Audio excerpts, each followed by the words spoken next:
So Cledio can play a push out here. Can push anywhere on the table. Doesn't have to hit a rail. Can hit any ball as well. But of course, when Yannick comes to the table, he will have the choice of whether he wants to play from there or put Cledio back in. So what you're trying to do here is kind of tempt your opponent into playing a safety on this particular occasion, or maybe even kick in, or could push to a jump also. Let's see what he's going to do. And he's done just that. He's pushed to a jump. Now that's a really aggressive push shot there from the young Albanian. I think he's going to give this back. Yeah, very hard to control the cue ball. He'll be trying to hit half of this one ball, send the one away and get cue ball over by the 5 and the 3 somewhere. That will be the plan. One ball side. He's a tall young man, and all these young kids now can jump.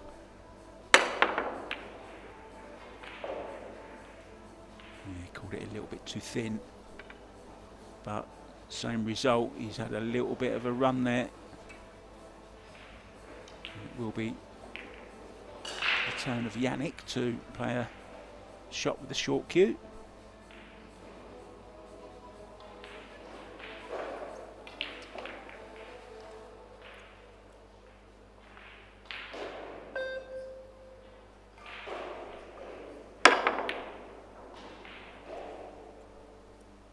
Nice and easy over the 5. Well, this is half a chance if he does take it on. Very difficult though. There you see he's looking at position on the 2 ball. Have to either go 2 rails or 1 rail with lots of right hand spin.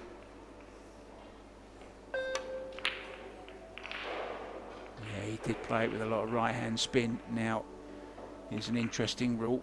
He's made the 1 ball into the wrong pocket, so Yannick now has the choice of whether he wants to play or whether he wants to put his opponent back in, but of course he can see the 2, so he will be playing this, and it does go to the side pocket.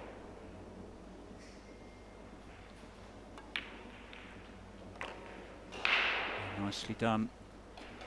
Very difficult shot which Cledio attempted on the 1 ball.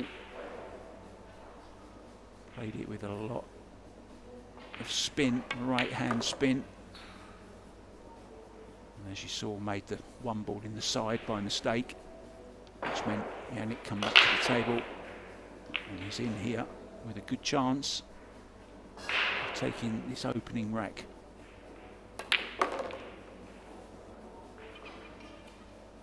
Got into that a little bit too much, bottom on the cue ball.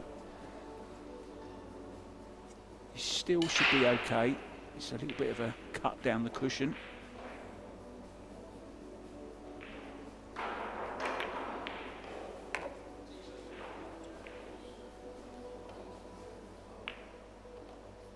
Very confident young man. Junior world champion as well. I believe he won his title in Austria, in Klagenfurt.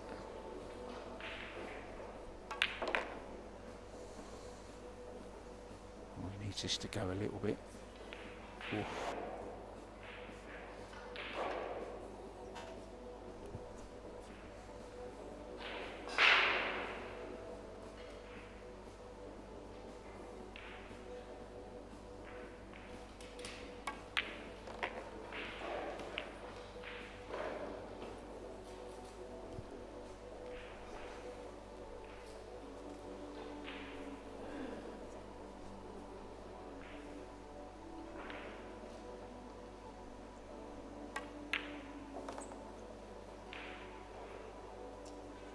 Really like watching this young man. He wears his heart on his sleeve. Super. Really nice stroke. Gets through the ball really well. Very easy on the eye. Plays with a good rhythm as well. And this is going to be the first rack to the Dutchman. And he goes.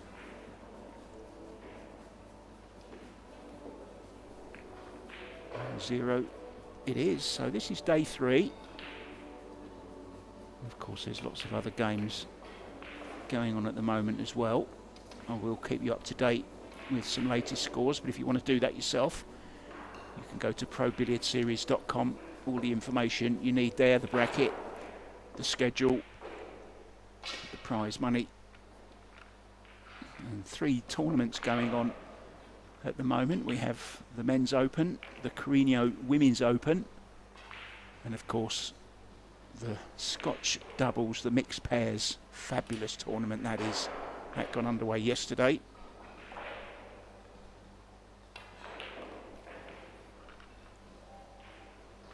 Now Jason Shaw in action. He's up against Nicholas Dower, who you may remember had a great match and run at the UK Open recently.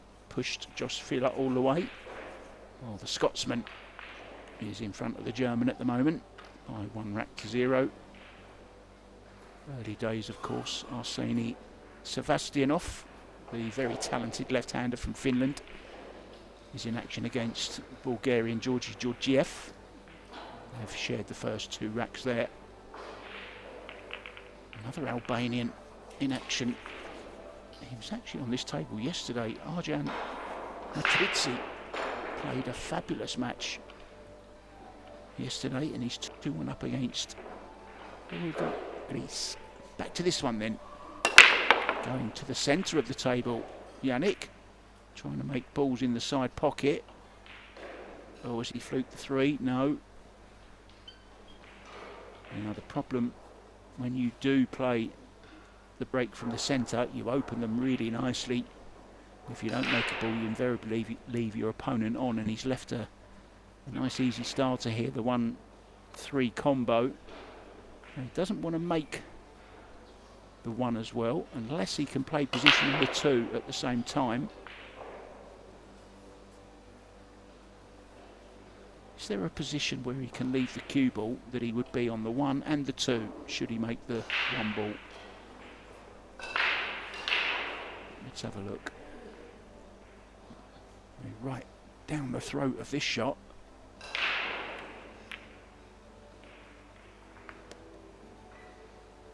Yeah, played that well. Kept the 1 ball over the pocket, which was the plan. And now just has to go between the 4 and the 10. For position on the 2. Could go round the 10 also. Let's see how he feels. Right, just the 1 rail. Nicely done. These tables running very, very fast. We're playing on the Predator Arc. New addition to the series of pool tables made by Predator.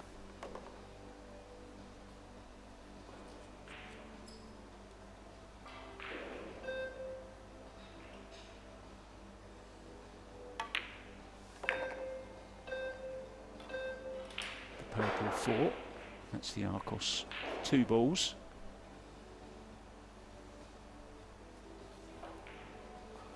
You'll see the little arrows instead of spots on the cue ball.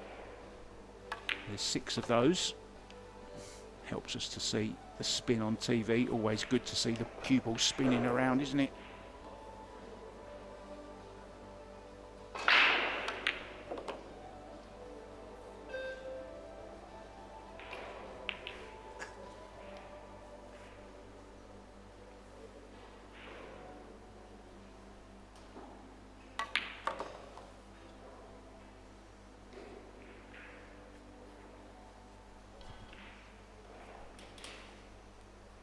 Good reply here from Pledio.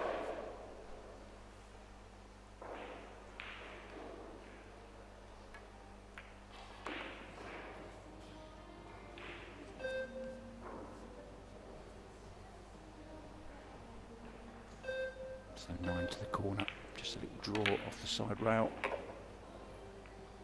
perfectly on this 10 ball to square things up in this opening set. Best of 3 sets, remember, races to 4. And he will have the break, so this will be Cladio's first break of the match. Players making sure they wait until the cue balls come to a complete stop before they even reach in the pockets.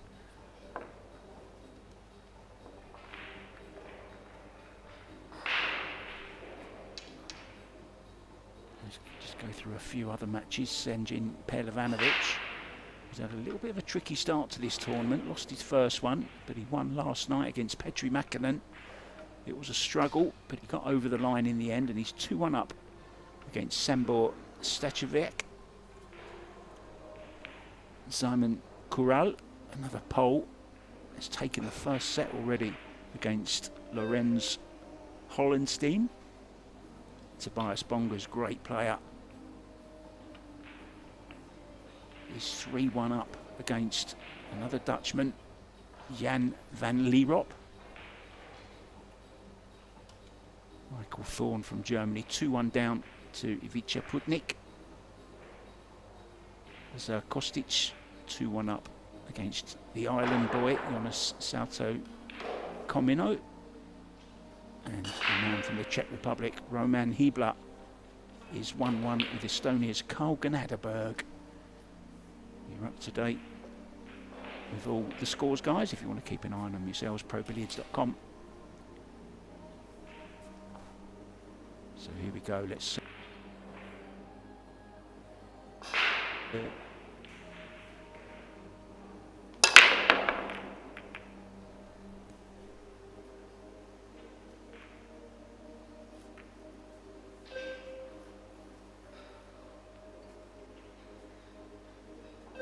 It's a dry one again. Notoriously difficult break, of course, the 10 ball with the hand rack. Yannick going aggressive here, even though he's hooked. He's got the jump cue out. Oh, has he changed his mind? I think he has. 60 seconds after the break, so plenty of time.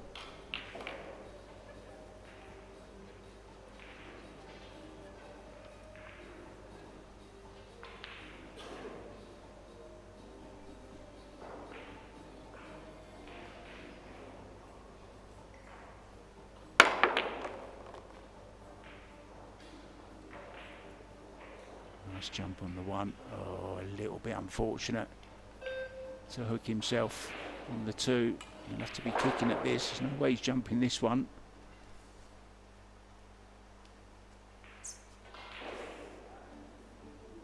Now, what he call the 3 maybe, just in case caught. 3. Caught something in the side. Probably the 3. Now he needs this to go safe, and it hasn't. It's a chance for Cledio.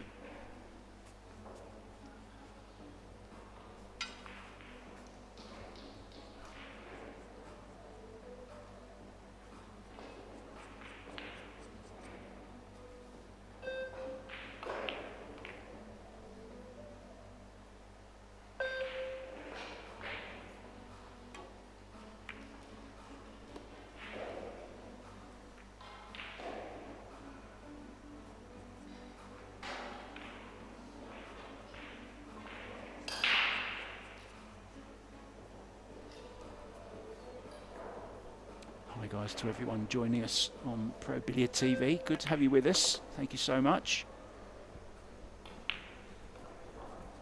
It's great to have a bit of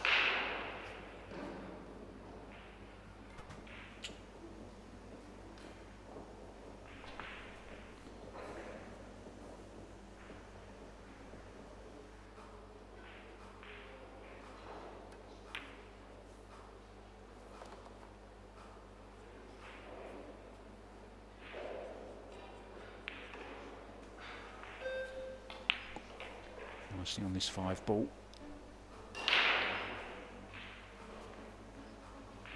We can play this 2 ways. He doesn't quite like the angle. He's got a little bit too much angle on the 5 to play it in the corner. And hold for the 6, I think. may elect to use a rail here, draw back to the rail and back out again. No, he could hold it. Just leaving himself a little bit further, a little bit more angle, but it's okay. It's perfect to get into the 7. You'd like a similar angle on the 7 ball, kind of centre table-ish.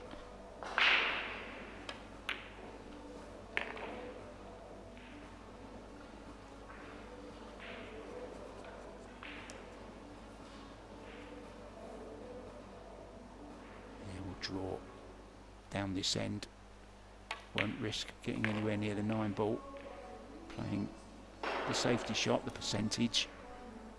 Now can play the 9 into the side if he wishes after this 8 ball.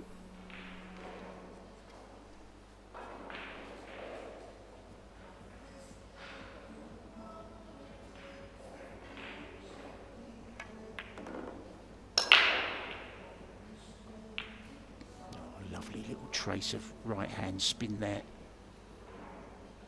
bringing the cue ball nicely towards the 9 ball, making it unmissable. And a nice straight intent to take a 2-1 lead.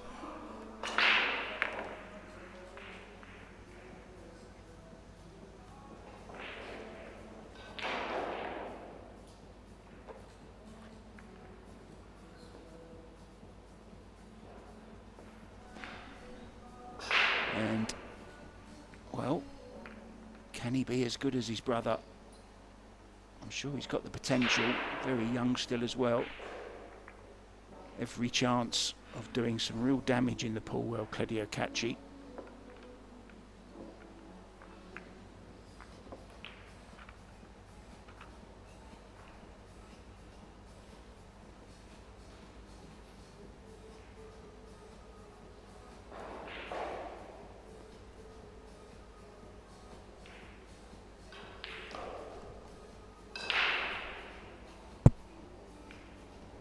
Just 18 years old.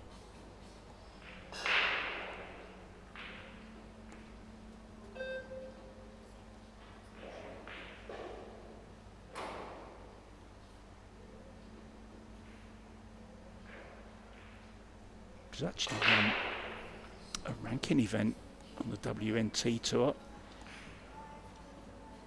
He won the Bucharest Mez Open, defeating Joshua Filler, no less. So obviously, super talented guy.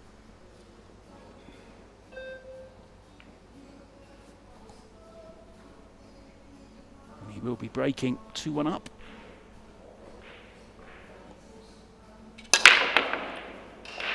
Well, that's a much better break, more power. One went very close.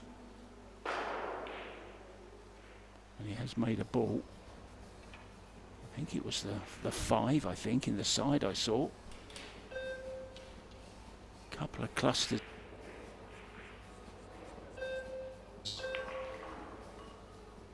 He may be able to make this 1 ball, you know.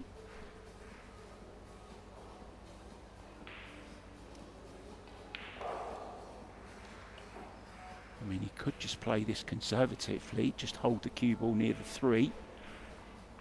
And play the 2-10 combo. The 10 would come back up again.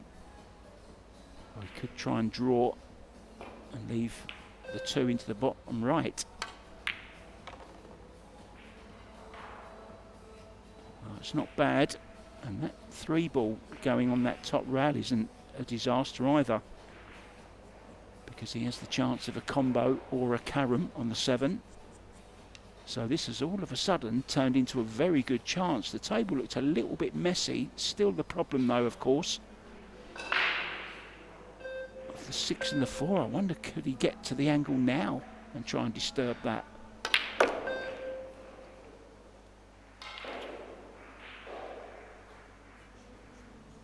he's tried to go short side.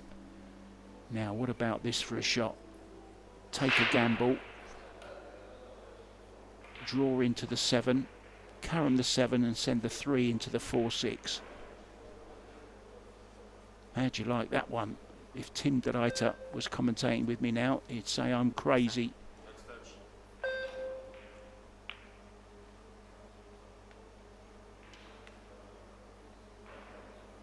Of course, if you're playing down your local club, you would play it without even thinking.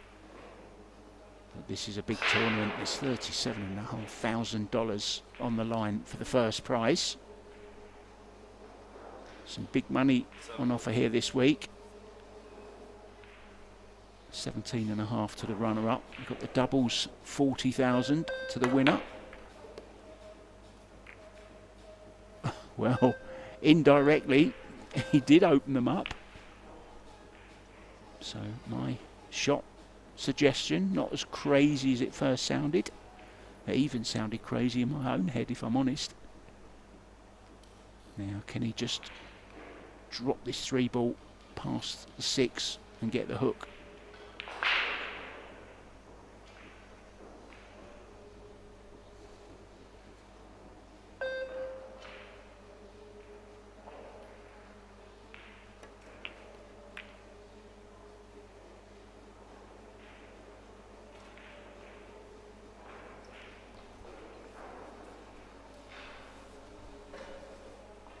Played it well.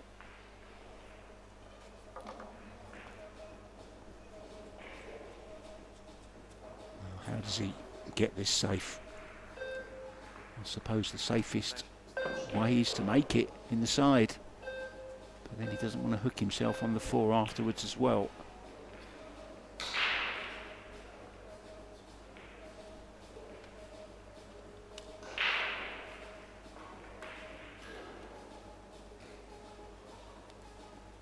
He got very, very close to it, but no reward for getting close. Now Cledio, does he play dead weight onto the rail here?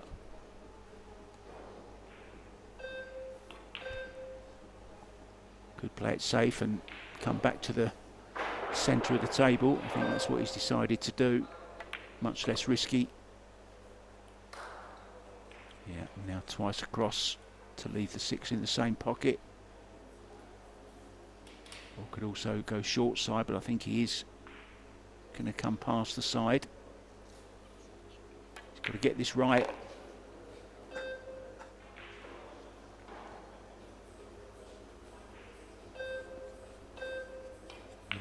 As long as he's not dead straight, it's okay. Can't quite see from that angle if he is straight or not.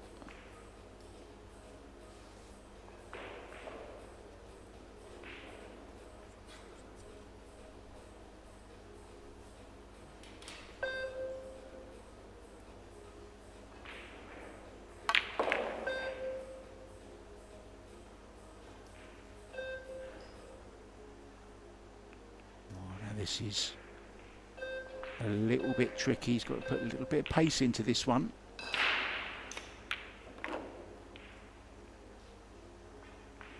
No problem. So this 9 ball and 10 ball to get him on the hill in this opening set. He's looking very, very good, isn't he?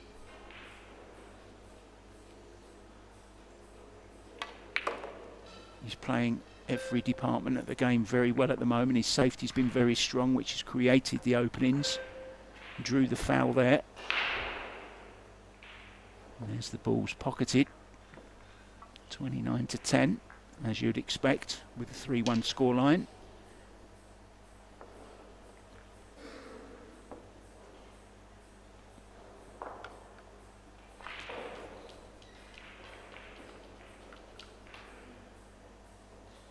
Much really to talk about the break success.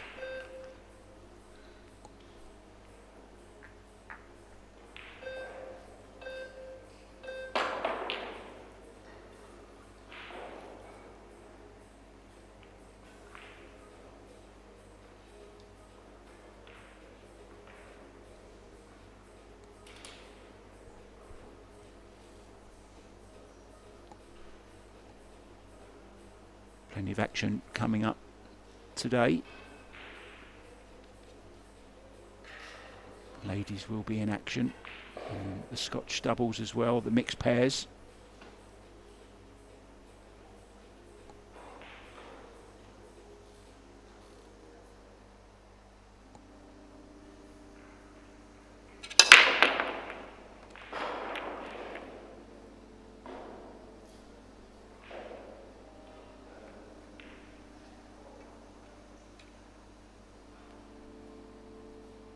Also have the winners qualification as well later on tonight at 5 p.m. I believe it is.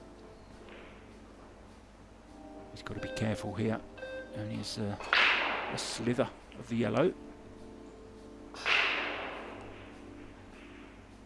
Wants to make sure he can hit enough of it to avoid the scratch. He would love to send the one ball away and hold the cue ball off the side rail behind the 7. I'm not sure he's got enough of the 1 to do that though. If he wants to get any separation, he's going to have to hit the 1 very, very thin to avoid the scratch.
Don't often see a push out when the player can clearly see the ball, but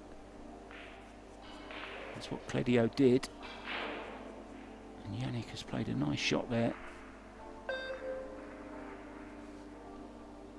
Needs to win this rack, of course, if he wants to stay in the first set. Oh, this is very well played indeed. Very well played. Nice control. Exactly as played.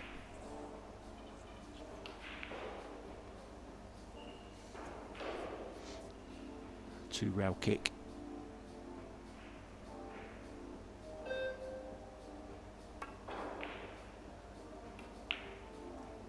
That's the second time he's completely missed the ball when kicking. So ball in hand for the Albanian.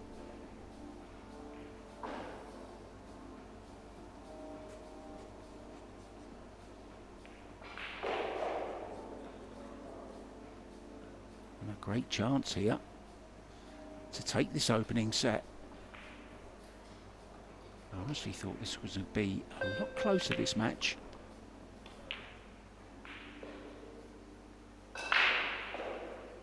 Yannick with more... Well, he's certainly got more experience, let's say that.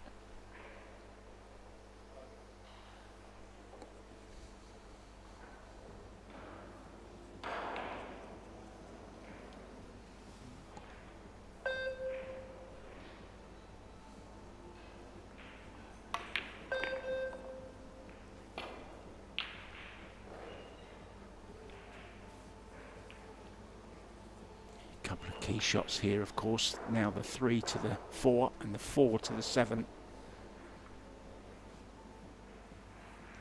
I'd love to get the cue ball somewhere on the kitchen line.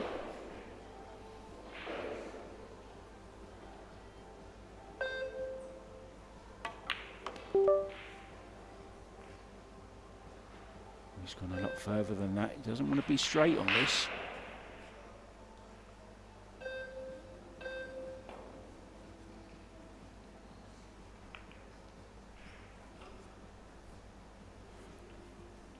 Does have a slight angle look, can play this with Right hand spin, go forwards. Yeah, it's very nice. And now can stun this in. About 5 on the cue ball, on the clock face.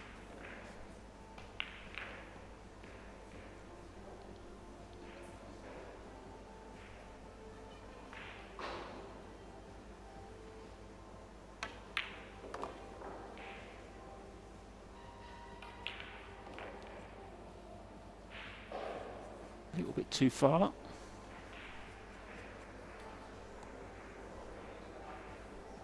Slightly the wrong side of the 8, but that's okay. Can just probably play a little draw shot. Move himself on the 9 to the top left. Just make sure he's got an angle to get over for the 10. Yeah,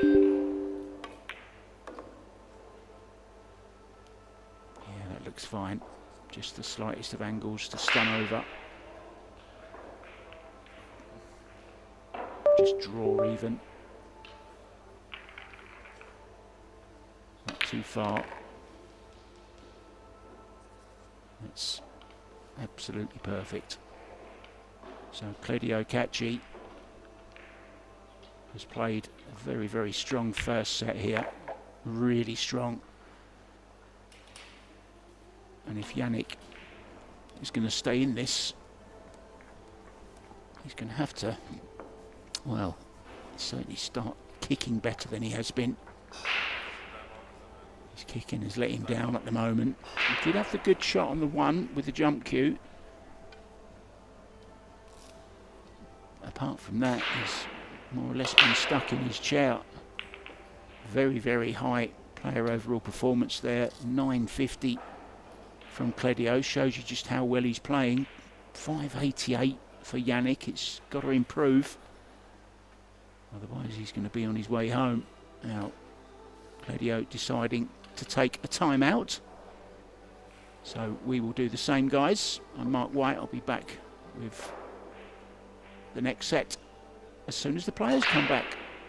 See you soon.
Back to the Billard Beckmann Open here, the men's 10 ball.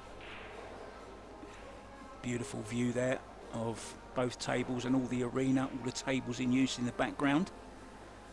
And you caught a glimpse there of Wu Kunlin at the table. He's 3-1 up, so he's on the hill against Dimitris Dukatis in their first set. And it will be Claudio Cacci breaking off first in this second set, and then winner breaks from there on in during the set.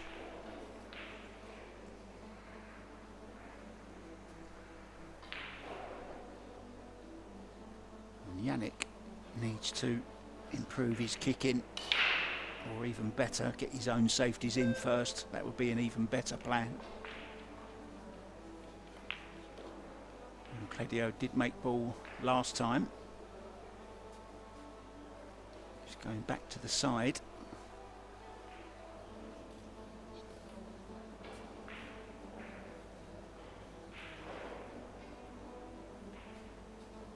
Just getting himself comfortable. Holding himself up for a big break here. Oh, so unlucky not to make a ball in the side.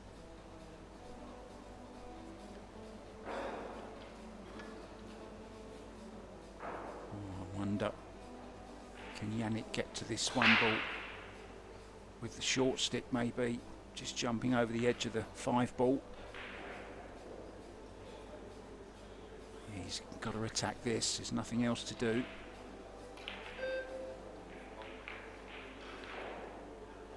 A lot of pressure on this though, needs to get off to a good start in this second set. Had a bit of a rough ride of it in the opening one. Oh, that's brilliant. A little bit unlucky, would have loved to kiss on the 8 ball there. I think it's deprived him of the potting angle on this 2. But a decent shot.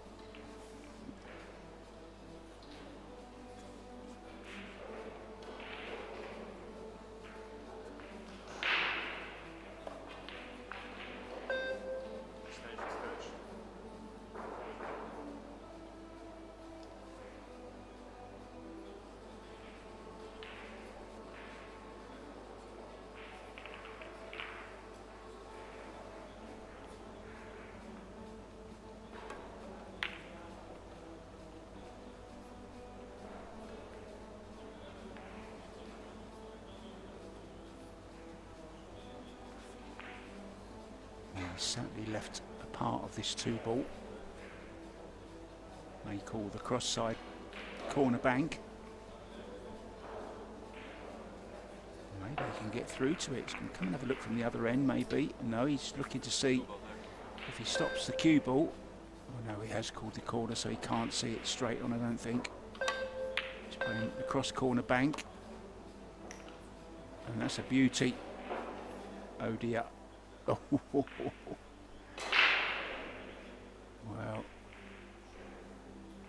I think it does go to this bottom right hand corner.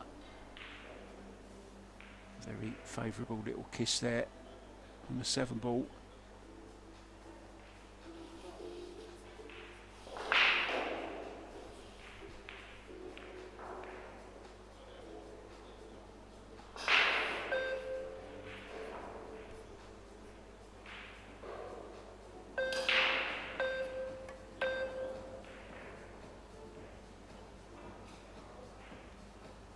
Keeping things tight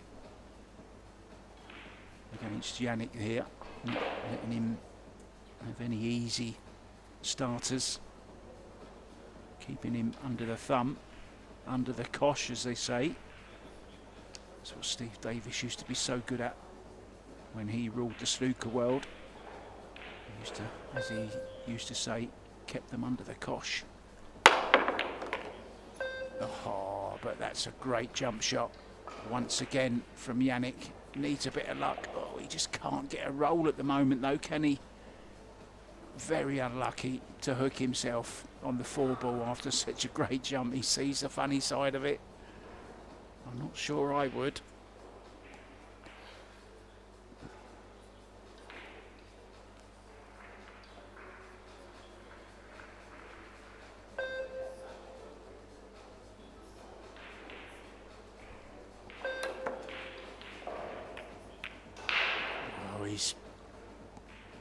Yeah, it wasn't a great kick, was it?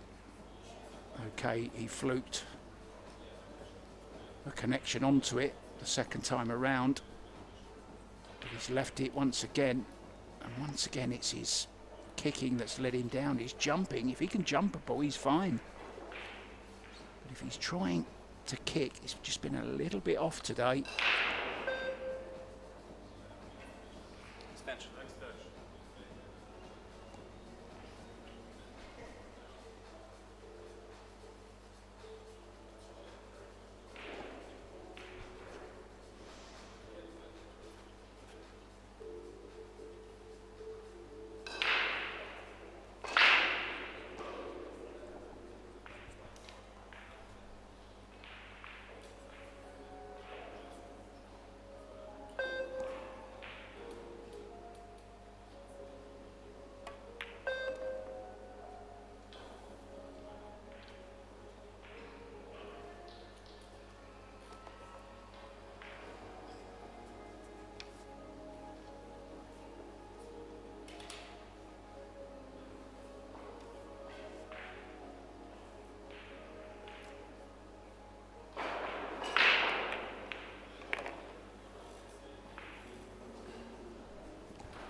This time,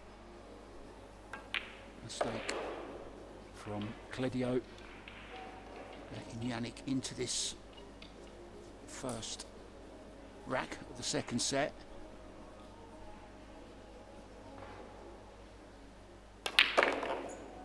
Must have thought he was going to lose this rack after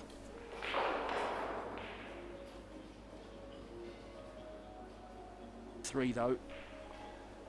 As I said before, his jumping has been absolutely fine, and that will make him feel a whole lot better, winning the opening rack of this second set. Now let's just take you around the room for some latest scores. Georgi Georgiev has taken the opening set against Arseny Sevastianov. Wu Kun Lin, who is over on table number 1 if you want to have a look at that one. It's also available on Pro Billiard TV. He's taken the first set against Dimitris Lukatos. And Johann Damianov has taken the opening set against Hamza Alawadi. Jason Shaw 3-3 with Nicholas Dar in their first set. Arjen Matrizzi going very, very well. He's won his opening set against Holger Glis. Tobias Huis has lost the opening set to George Antonakis, I beg your pardon. And the Greek is 1 up in the second set there. Alexa Pachel 3-2 up on Mohammed Al-Asfar, and Sanjin Pelevanovic going well. He's won the first set and he's 2-1 up against Samba Statuviak. Back to this one. Yannick breaking off. It's a long time since he's broken off. He's made the 10, so that will be respotted. Counts as a ball down, of course.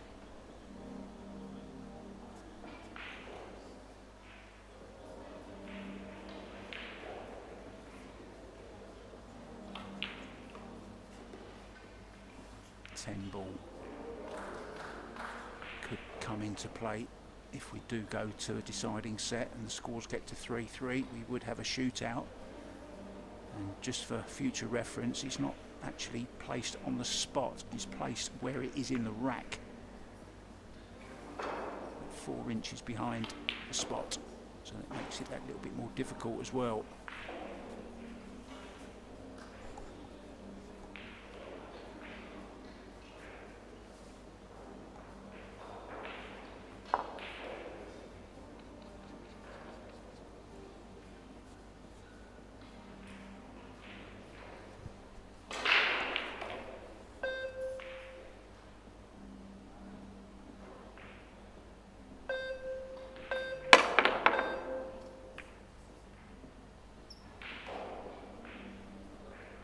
doesn't want to fluke this. He doesn't want to fluke it. Well,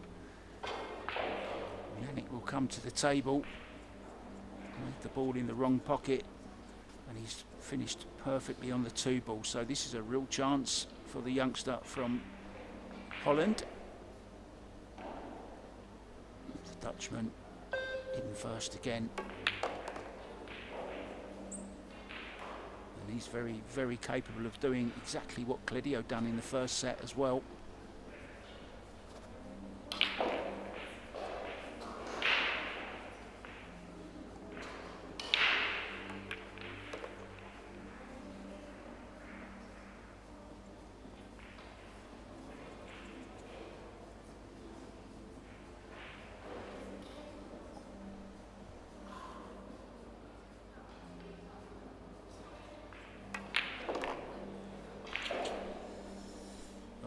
This is going to be hard enough. He doesn't look too concerned, but he should be, because he can't see this 5 ball enough to pot it. Just for safety. I'm sure this is a just-in-case call. I don't think he's going for this, trying to get the cue ball down behind the 7 or the 10. Oh no, he has gone all in for it. What a shot he's played there. Oh, that's unfortunate. How unlucky is that? Look where the 10 has gone. Okay, you could say, well, he struck it. But fabulous bank on the 5.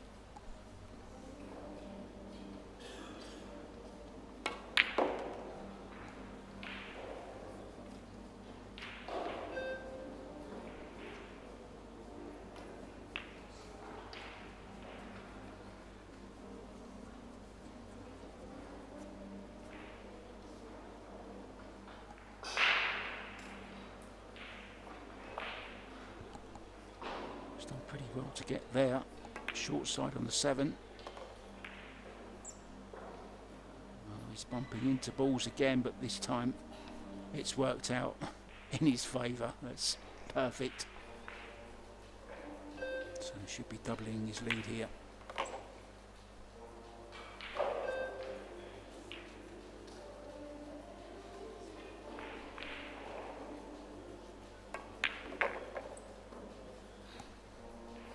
So straightforward 10 ball.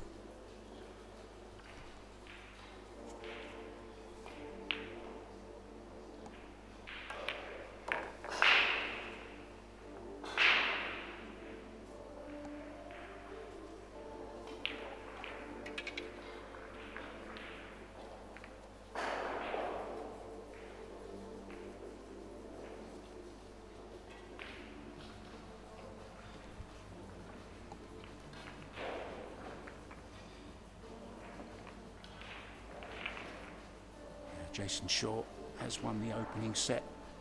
He won it on the hill against Niklas Dort from Germany. Of course, later on we do have some mouth-watering duels coming up for you. In the winners' qualification, Wojtek Szewczak will play Mika van Berkel. Christian Merva is up against Austrian Max Lechner, and then another Austrian, Albin Ocean, takes on Mateusz Nikokci from Poland.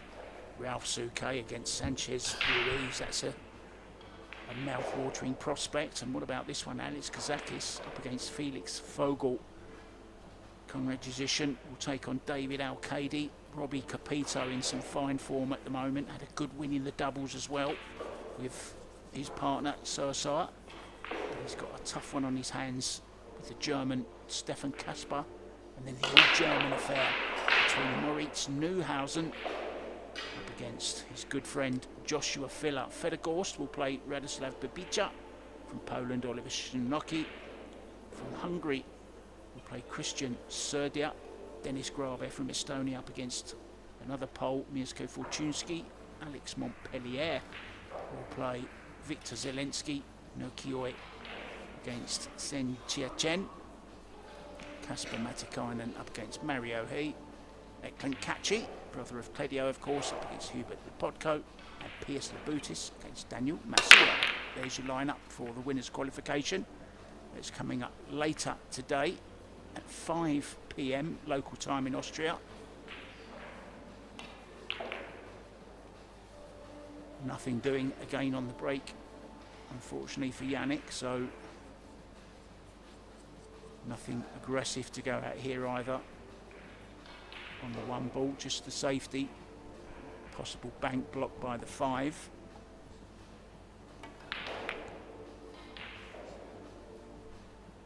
Trying to get tight in behind this 10 ball, and that's a really good shot. Plenty of cover. Now, maybe a 3-rail kick here and call the side pocket. What about that one?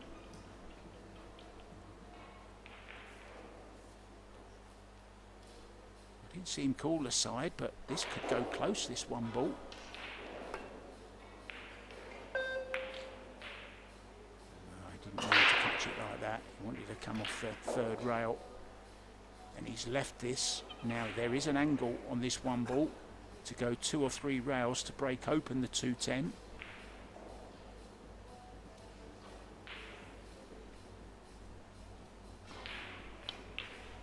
Angle looks good to me.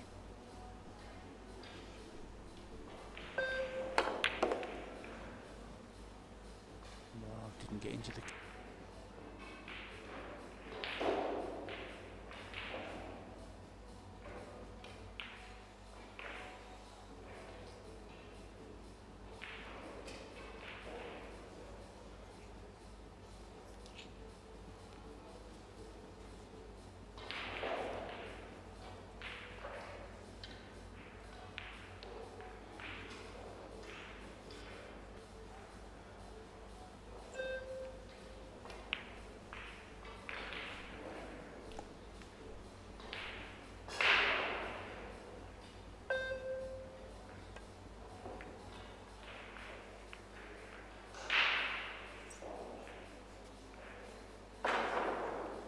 shot, and that's what he needs to do, Yannick. His safeties weren't great in the first set. Much better this time.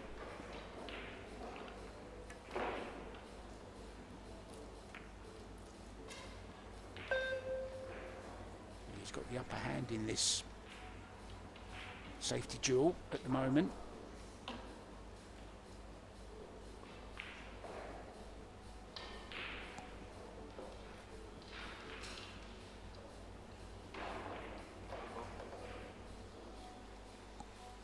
Ball is in an awkward place as well.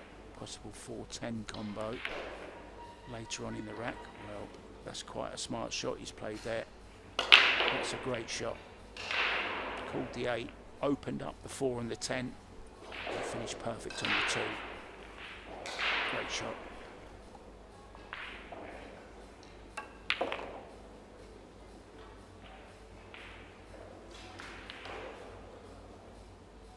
It's not the best of shots though. Seemed to get into the cue a little bit too much there.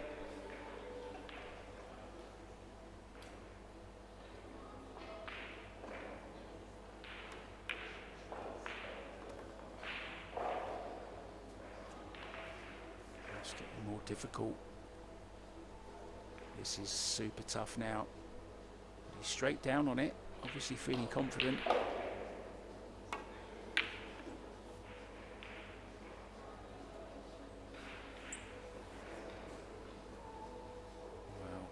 Can't get much closer than that without potting it.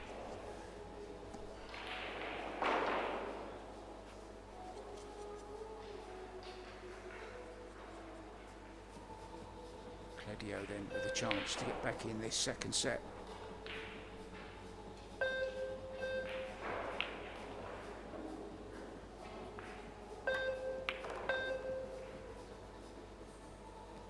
Needs a bounce. Just drift past the 6 and play the 6 into the bottom left hand corner.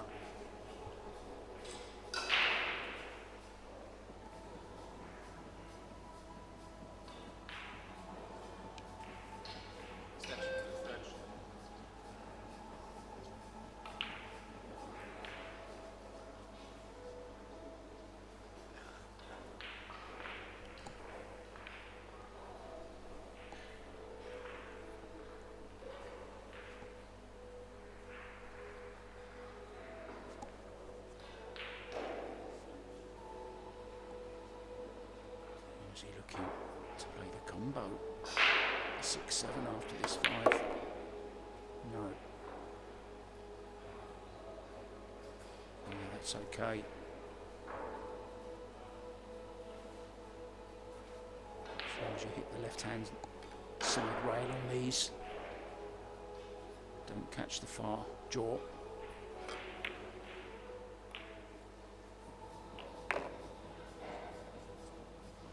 Played to perfection once again.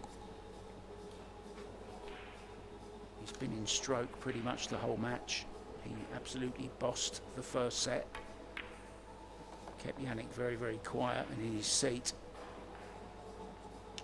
And this 9 and the 10 will put him right back in this second set. And of course we'll be breaking.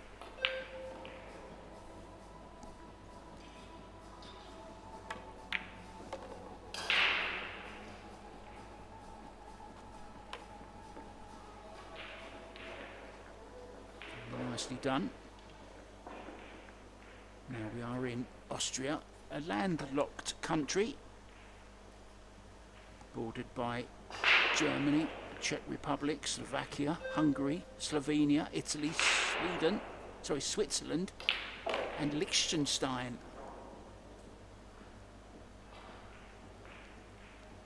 Beautiful mountains, some great ski resorts.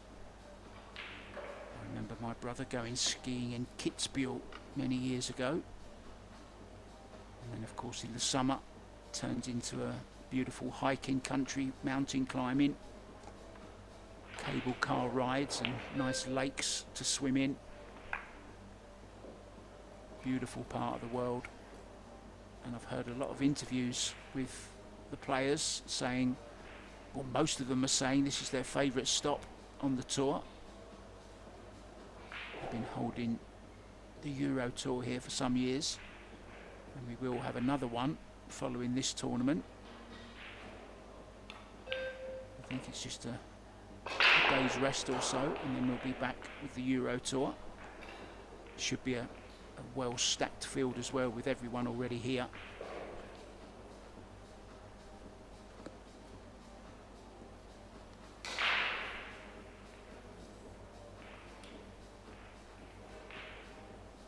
So Claudio looking to draw level in this second set.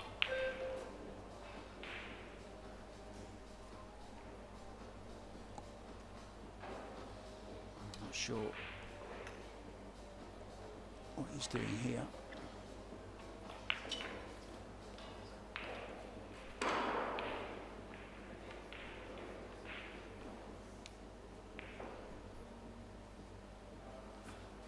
Being very meticulous, isn't he?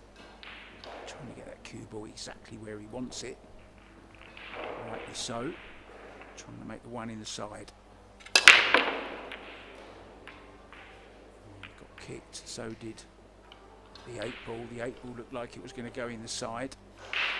Now, I'm sure Yannick will have a go at this one. Look at that 2 ball spinning. Of course, the shot clock doesn't start until that ball stops spinning, of course. So 60 seconds after the break. Yet another jump attempt. Very well controlled.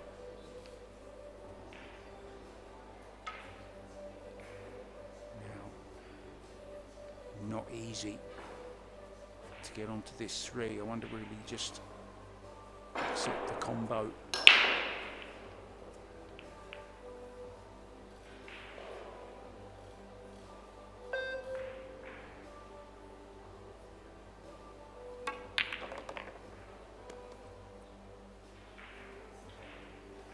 May have been playing for the bank, but he's not on it, so just a safety. This is very, very difficult into the side pocket. I don't think he'll be taking it on.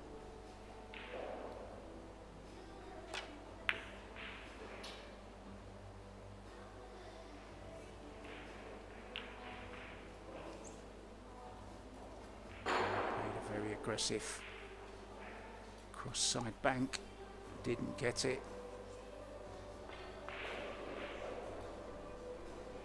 Catchy can cut this into the corner. I think he can cut it to the side. Extension. Extension.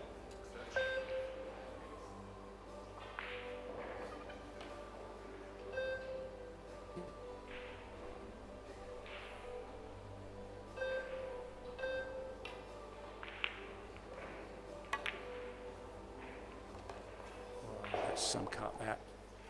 Great shot, well controlled, good speed. Now can just play like a little stun follow for the 6 into the side.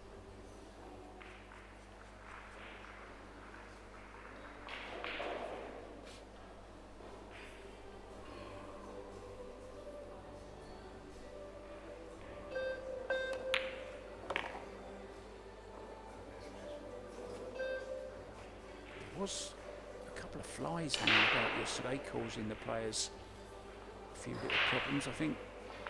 Might be one there just then. They need to give, though, the pool players those tennis racket things with the electrocuting strings.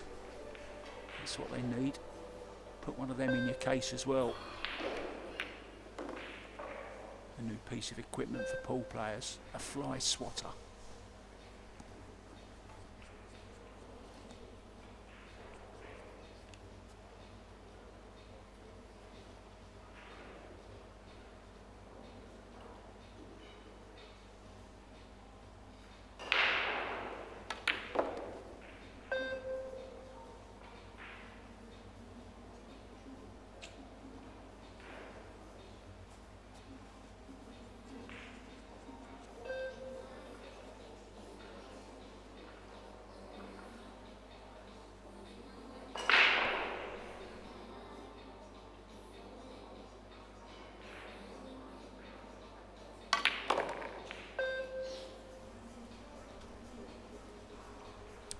Slightly short of pace.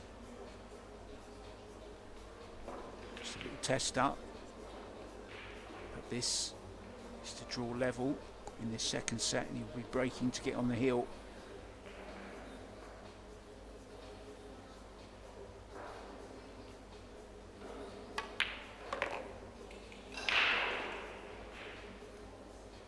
Oh, get off the rail.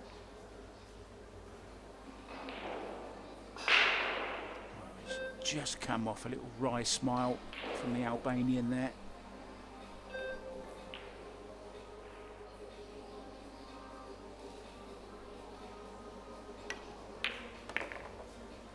That's what these pros are very, very good at.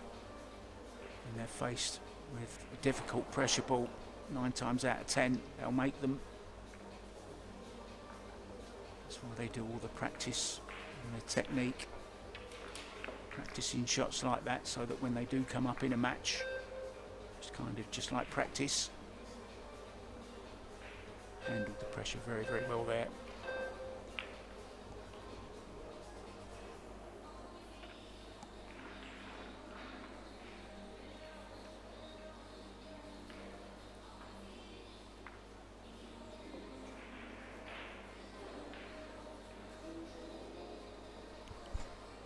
Great cut down the rail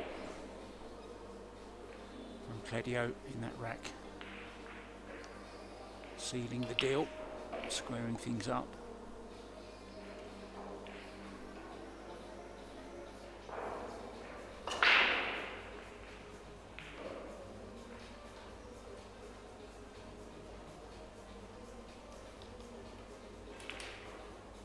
Georgiev 2-1 up in the second set, having won the first against Sebastianov. Demetrius Lokatos is 2-1 down in the second set. He also lost the first set to Wu Kun Lin. Jason Shaw 1-1 with Nicholas Doa. Jason was set up in that one. Ivanovic Hill in the second set with Semba Stachocevic. I nearly said that. Sanjin Bosnia won the first set. Hill in their second. Back to this one. Another dry break. It's been kind of the story, barring the odd rack here or there. The breaks have been dry.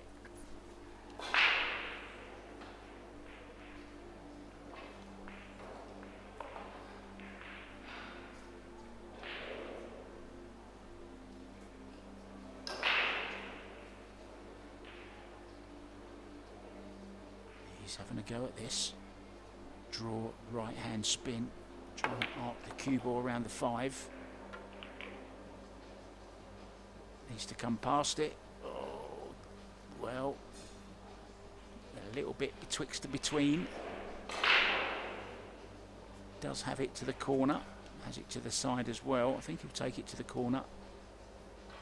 Cue ball heading over for the gap between the 5 and the 9.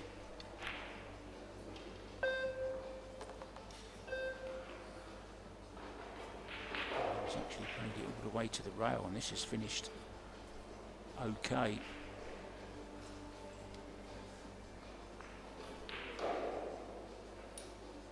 Don't try and get too close to this 4, I don't think. Just drop this in. Yeah, could sneak round the back of the 6 nicely.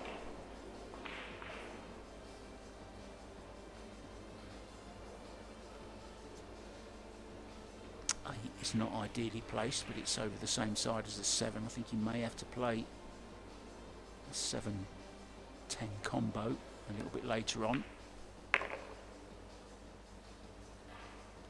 5 and 6 before that. He's very nicely on this 5 ball.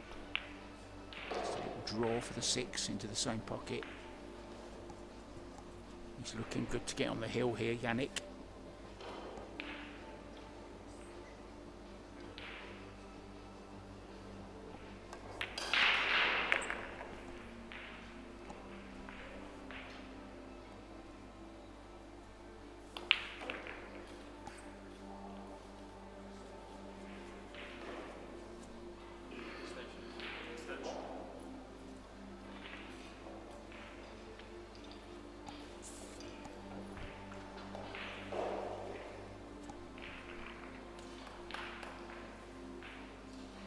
To try and get in between the 8 and the 7 here, leave himself. Oh, he's gone to move it. Well, a very aggressive shot. Obviously didn't like the combo. May wish he'd have played for it now though. I don't think he's got a safety. Very, very thin. Try and get him behind the 10.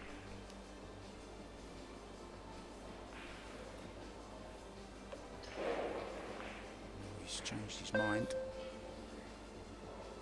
Going aggressive.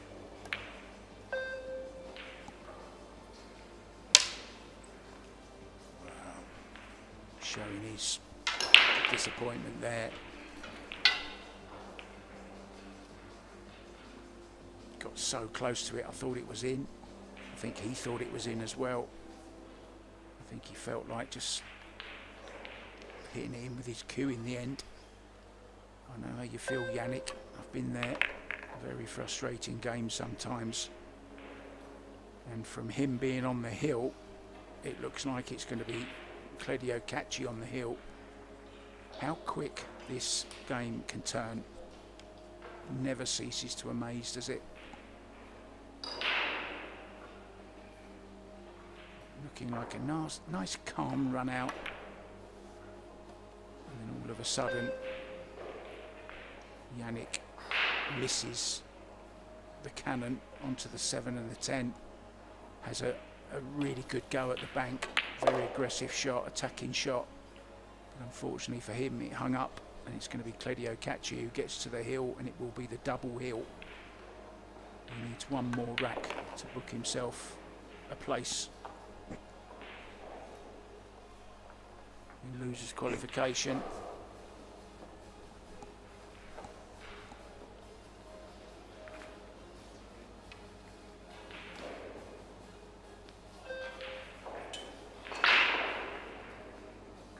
Can be a very, very frustrating game sometimes, can't it?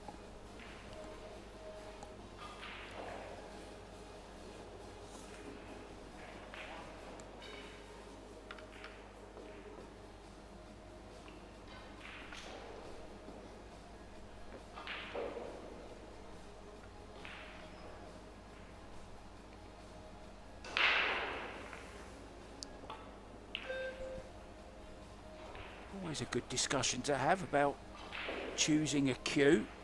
Of course, we've all got our own sponsors.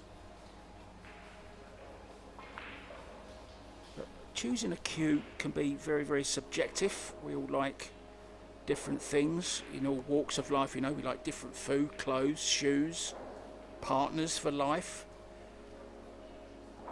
My best advice would be try before you buy it. Does it feel good in your hands? How does it sound? Does it suit your style?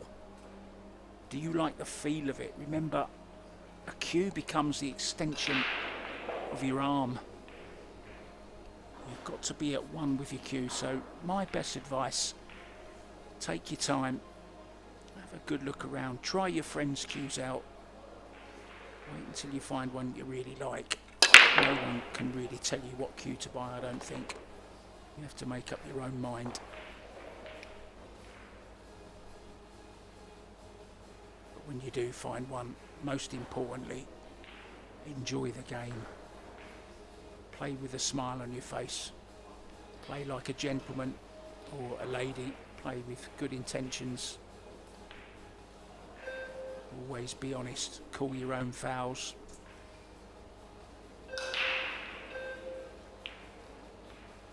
Be humble in victory and be gracious in defeat. I shall get off my soapbox now and get back to the game. Just something I wanted to get off my chest.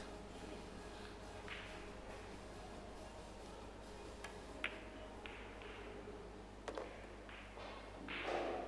what a lovely stroke that was. That was exquisite. Now I can play this two to the corner. Too much angle, I think, to play to the side.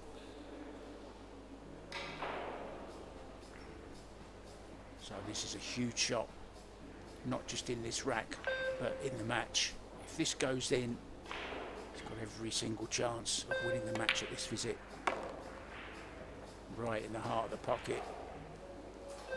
So position to the 4 ball is the last remaining slightly awkward shot. If this goes right, it should be all over.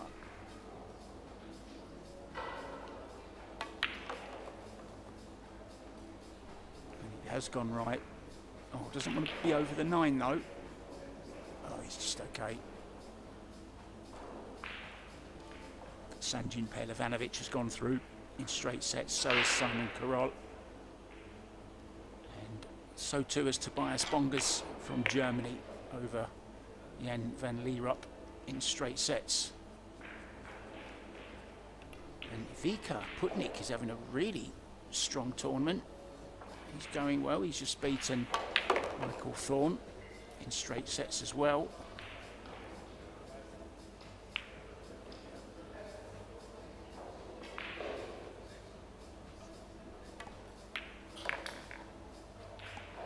So 2 shots away then.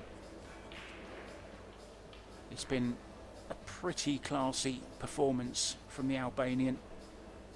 He's been in control from the start.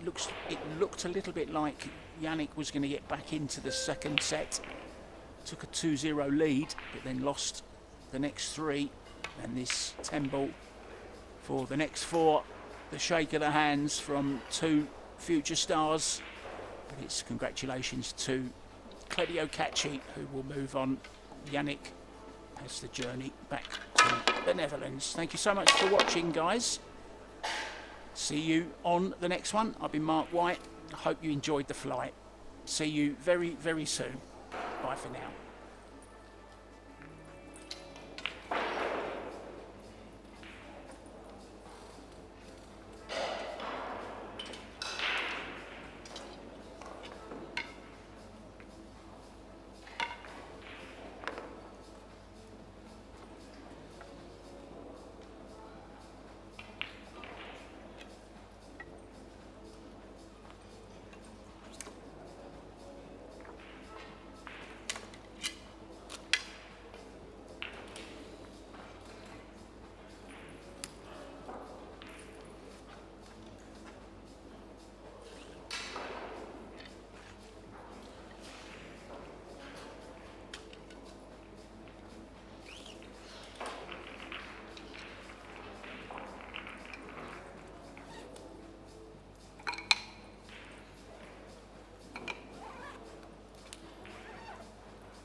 Hello, pool fans, and hope you are locked in and ready for some world-class pool. And it's in.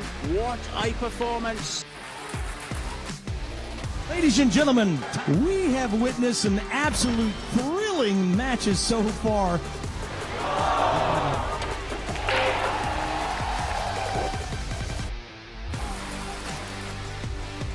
And in it goes. He is your champion. Celebration, so Victor Zelensky. Finest players in the world. Oh, he makes it. Nicely on the 10. Jasmine Ocean.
And yes, a very warm welcome, ladies and gentlemen and pool fans, to Pro Billiard TV and the 2026 Predator Pro Billiard Series. We're coming to you from deep in the Alps, the idyllic Hotel Alpina, Alpendorf, and you join us just as we've opened up this winners first round matchup between Christina Tkac, Linnea Halmerstrom. Linnea winning the lag, making success off the break and putting Christina in trouble and being rewarded with ball in hand. This is 10 ball. Best of 3 sets, races to 4 per set. Winner breaks. Shot clock is in play. There's no early 10s, and this is going to be an exciting matchup. Linnea, very determined, capable, and starting to deliver on the Pro Billiard Series events. Christina, well, focused and flying. Probably on paper, the pundits would have Christina down as favourite, but let me tell you, Linnea is a very gritty, determined player and does rise to the challenge. So this is going to be an interesting matchup. In fact, in this Belarus Carrinho Women's Open, 64 players, and they are the top players in the world, fighting for $90,000 prize pool. And I'll give you a bit of information as to matches happening elsewhere in the arena, and you'll start to understand why.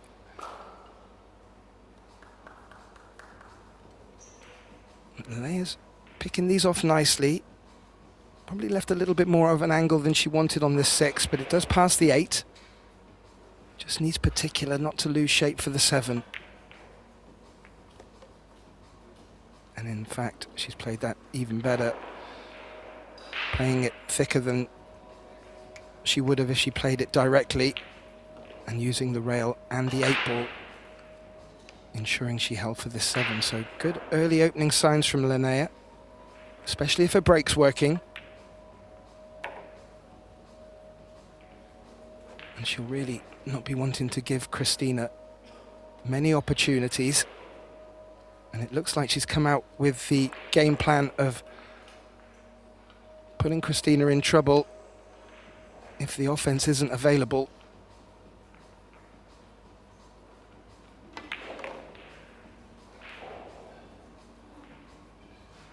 With ball in hand, offense was definitely available. She's played a lovely shot there, bringing the cue ball round the table, back for the 9. And this will really just allow her to stretch her arms a little bit and get the feel of the table. Both players did have a good half an hour plus on the table to warm up. But gameplay can always just add that extra little dynamic of pressure. You wouldn't notice that from looking at Linnea here, though. She's picked these off very nicely. And this 10 ball sends a message over to Christina that she's come here to play. Winning off a break. And we'll return for the second rack. And yes, my name is Gethin Davis.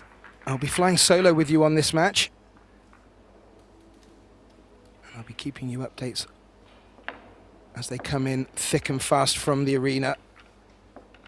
Just of note, we are streaming 3 live tables for you on Pro Billiard TV. And over on our other table, table 1, Jasmine Ushan meets up against Ina Kaplan, with commentating from my dear colleagues Tim Dedauter and Mark White. And over on table 3, another exciting prospect, Savannah Roadrunner Easton from America, taking on Sandra Baumgartner. They are all big names out there and all very capable. So Linnea with her second break, made the 5 on the last. Will be looking to make a ball again.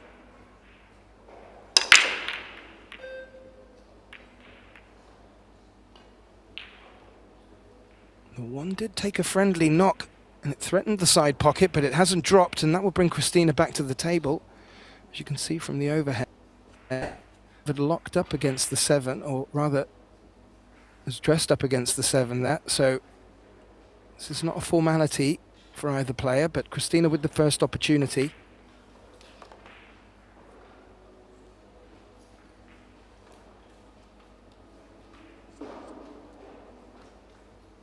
Christina's been having a great 2026, finished 2025 in style as well.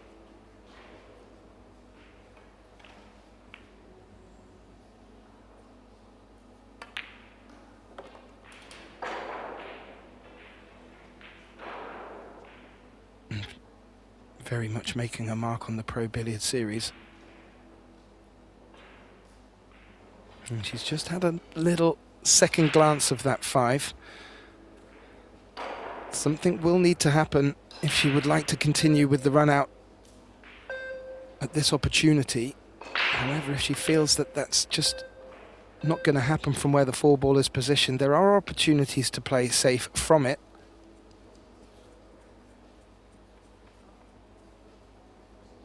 We'll get to see what she has in mind here.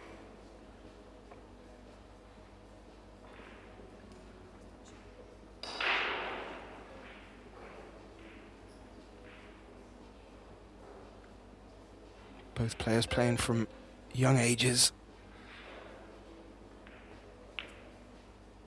and bring a wealth of experience.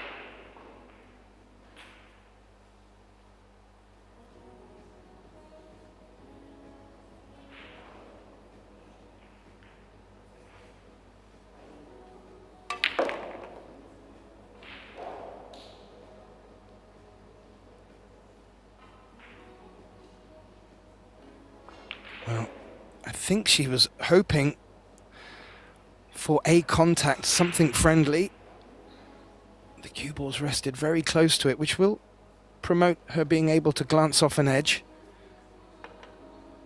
She's looking to play off this left edge of the 5 and bring the 7 for cover.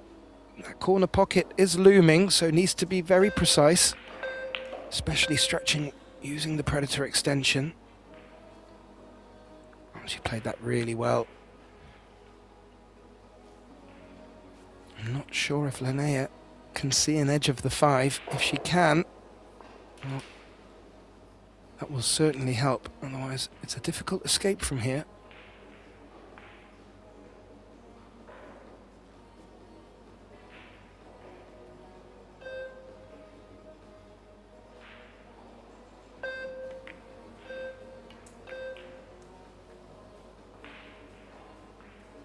That's probably the best she could do. Didn't want to release that 5 too much to make it available for the top right pocket.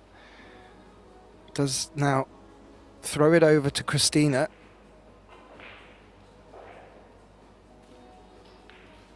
And the problem she has is for an attacking shot, that cue ball really needs to come to the bottom half of the table for the 6, as the 10 is blocking it for the bottom left.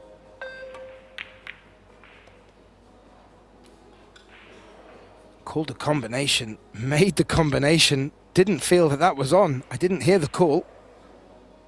Fantastic, and good shape on the 5 here. Very aggressive.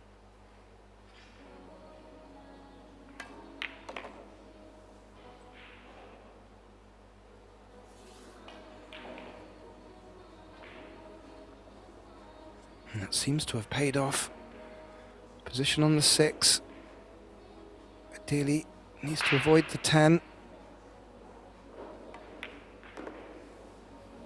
Has done very nicely with check spin on that cue ball. Holds it high on the 8.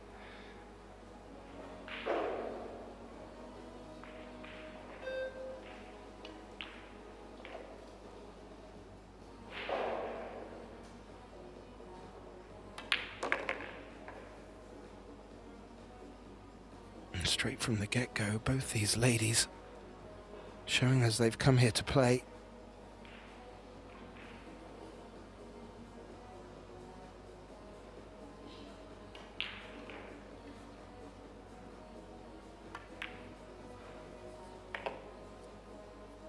And the only difference so far is reward from safety play.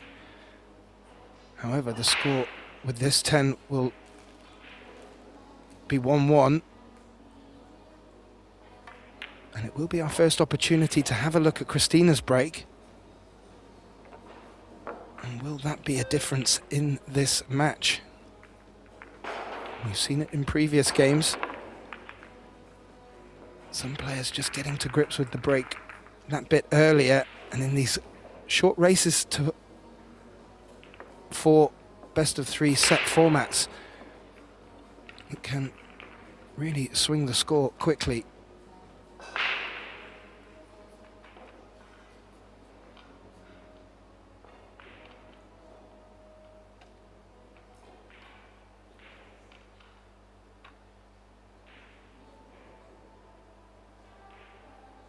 A couple of fans in the background who will imagine the arena will start filling up a little bit more as the day progresses, and you will need to be setting your reminders for today.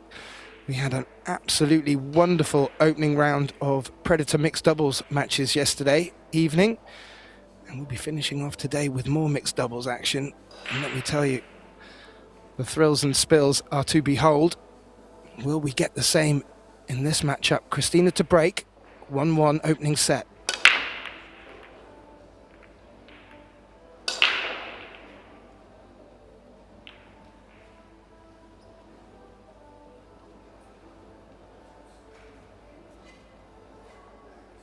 Well,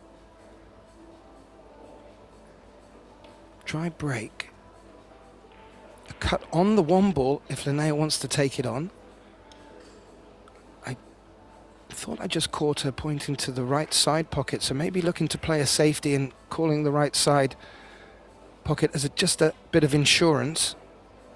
May have been mistaken. And that's what she was doing. And was her primary focus was to get that cue ball locked near the 7 or on the 7. Hasn't worked out. The cue ball may have just run into a position where Christina can't take this on.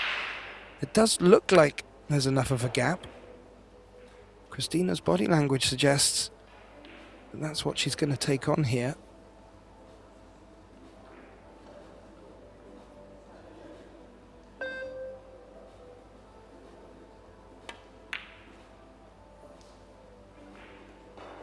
No.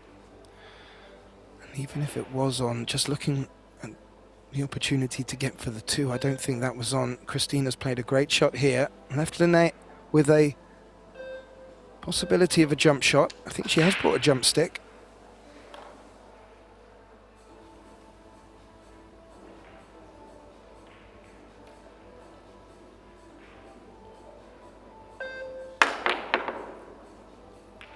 She played it very well, keeping good control of the cue ball, just not making the pot.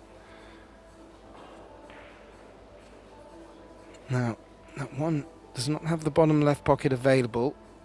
Christina will look to just keep putting pressure on in the safety department.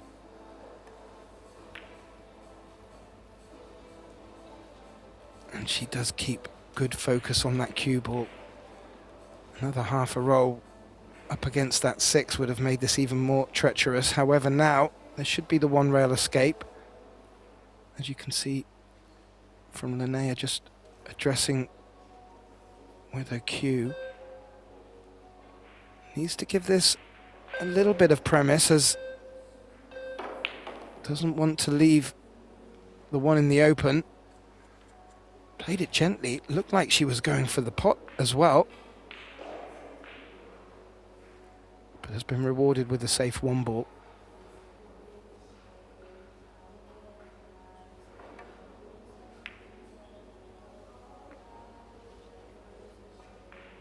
And Christina with a laser focus on position for that cue ball. Really going to feel that that could be a difference in today's match.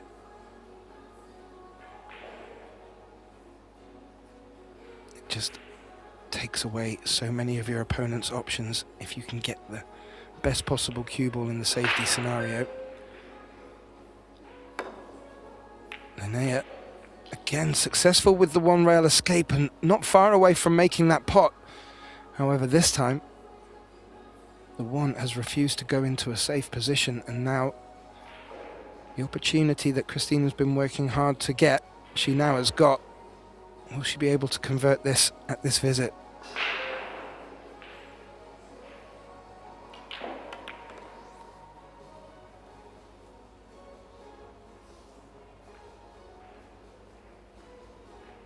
Well, a little raise of the hand to Linnea. A friendly bump, should we say, on that blue 2. Could have gone a little bit haywire, but hasn't.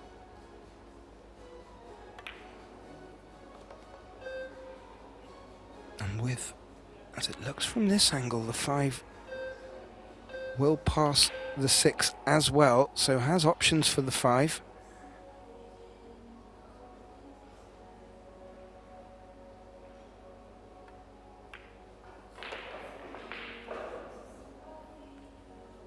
Christina quite active on social media. Suggest if you're searching her up, she puts out a lot of content, some of it quite fun as well, but she does have such a commitment for the game. Her passion is clearly there and running high, and it's great to see bringing more people into the sport and bringing more attention for the sport.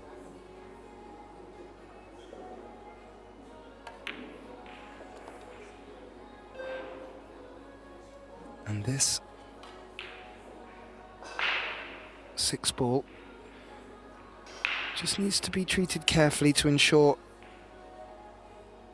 that she's got the shape on the 7 she wants for the 7 to 8.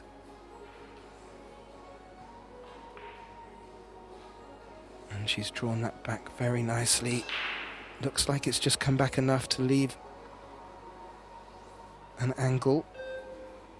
Christina, she'll just pop the cue ball onto the long rail here. As you can see from this camera angle, she'll be looking to get that cue ball as straight a line as she can. Oh, and that's not far off at all.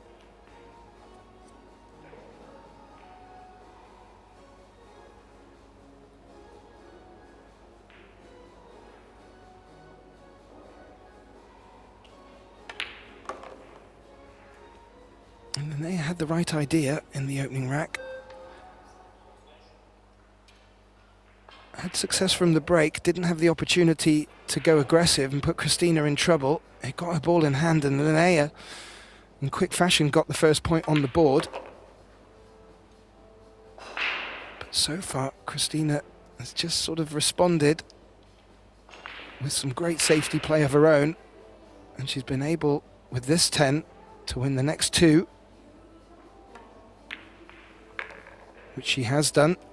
And brings her into the lead, 2-1, race to 4. So good positive signs for Tkach. And a couple of things for Linnea to consider. However, in open play, I feel she is as formidable as ever. Maybe just needs to tighten up a little bit in the safety department. Have a quick look around at the other scores coming in. I mentioned over on table 1 another clanger of a match. Jasmine Ushan taking on Ina Kaplan. Well, Jasmine's just stole a march there, winning the opening 2 racks in the first set. And over on table, I think Savannah's match has actually moved from table 3, and we'll just get an update on that. But the score in Savannah's match, she's trailing 1-0 to Sandra Baumgartner in the opening set. So if our viewers are watching a different match on table 3, don't be alarmed or confused. That's my mistake, as the tables have been updated. Now, a little stretch of the neck from Christina. Breaking from the side, leading 2-1 in this opening set.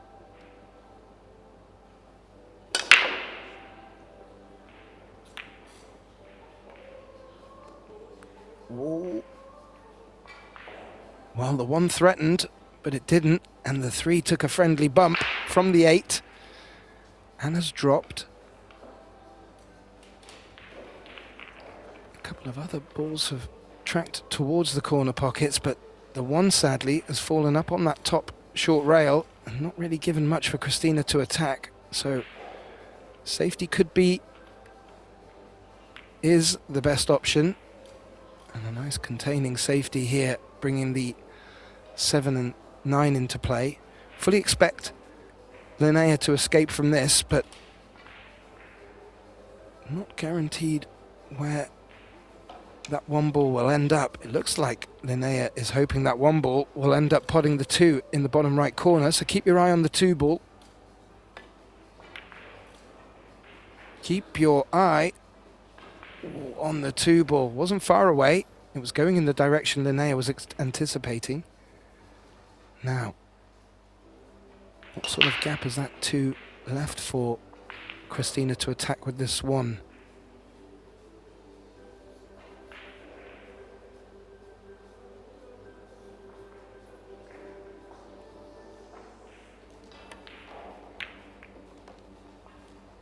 Needed to make contact with the blue 2, and that's pushed it out across the table. And the cue ball's come up to meet it, so Christina probably forced into playing another safety here, but she won't mind that. There's certainly options for her to aim that cue ball for.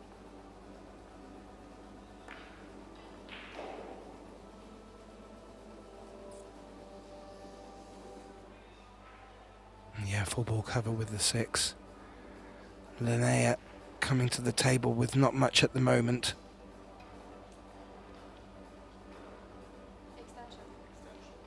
All it will take is a good escape and a bit of fortune, you feel.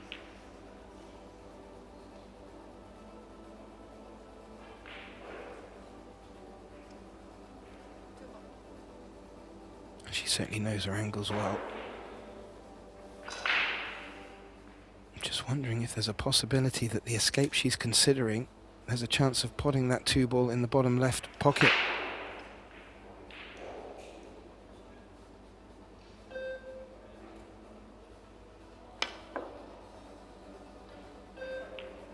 Yeah, it was a tough shot to take on. That 10 ball was very threatening where it was as well. And with her persistence, Christina has got ball in hand. A good spread of the balls. 5 looks like it passes the 6 into the bottom left, which is helpful as the 10 is in its way for the bottom right. This position from 4 to 5 is going to be one of the tougher shots in this closing pattern, you feel.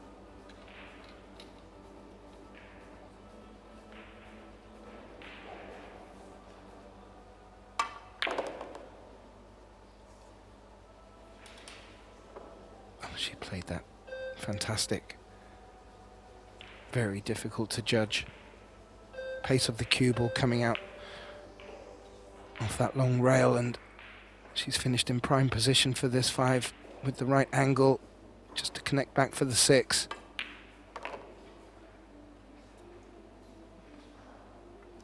And yeah, she's been fighting hard, employing her safety play to get these opportunities, and if she can continue converting them, she is really going to cause a problem for Linnea here.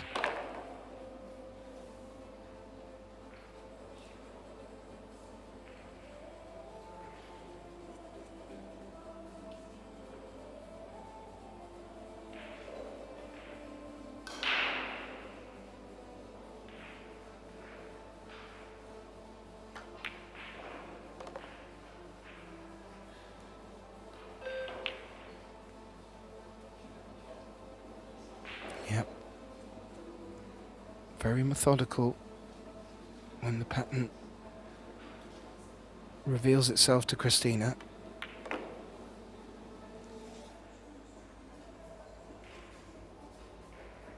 you have to say, solid stuff. Both players not making many mistakes, if any at all, but just solid, safe play and waiting for the first to falter. And then it's pounce. So far, in the pounce department, Christina is now 3-1 with this 10 ball and finds herself on the hill in quick fashion. And with the break, is going to ask a question of Linnea. She's certainly not out of this first set, but It's going to be a bit of a hill to climb. It'll be interesting to see how she does respond if she gets back to the table. As you can see from our statistics department, thank you very much, Michael, we have 30 balls potted for Christina, 10 for Linnea. Equaling the breaks. I really do think the safety department will be the difference to consider as this match progresses.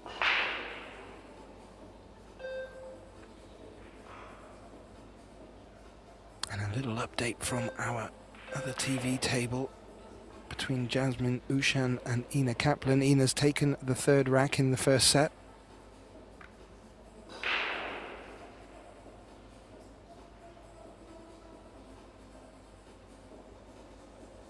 And the referee doing a fantastic job. All of our referees are here at the Alpina Alpendorf Hotel. We are deep in the Alps. Normally, players would be walking in snow boots to the arena, but not this time of year. In fact, the temperature is really warming up out there. I'm looking to enjoy 30 degrees in European temperature. That's around 90 Fahrenheit. But it looks lovely and cool in that arena. Christina to break, perhaps for the opening set.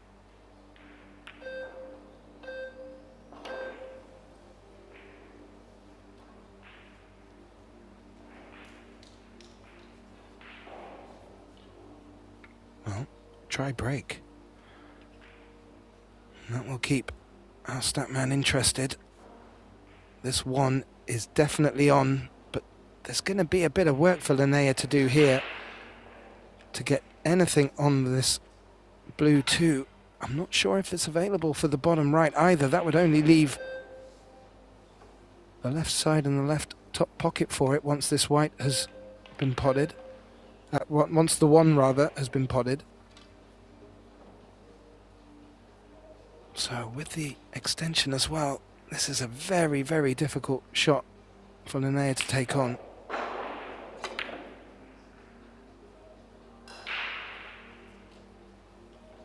Oh, she felt there was value, but in having to put so much power into the shot, it compromises the pot, and these Predator arc tables are cut very tightly, and the harder you hit them, the more precise you need to be.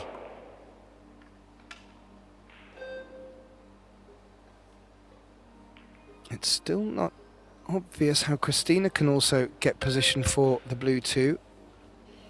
It may just be pot the 1.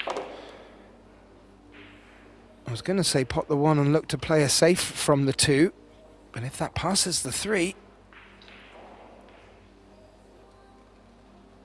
she could be to the races here.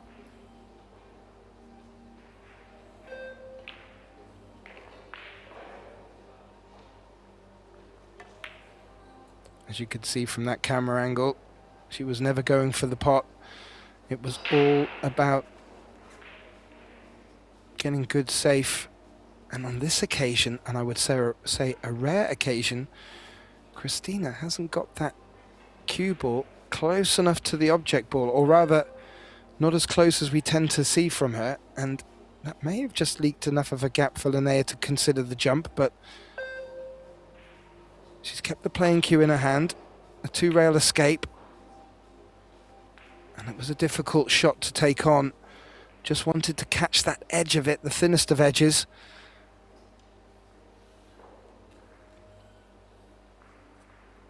So again, the safety from Christina paying off.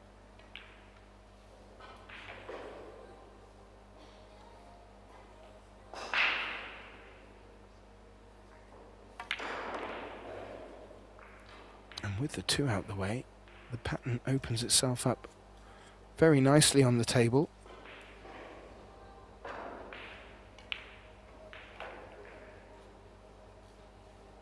It's really which pocket is Christina looking to put that 5 ball in. As you can see, there's a couple of pockets not available for it. The 7, the 8 and the 10 all seem to be spoiling a couple of pockets. So it will likely have to be one of the side pockets. We know Christina does like to play the draw shot.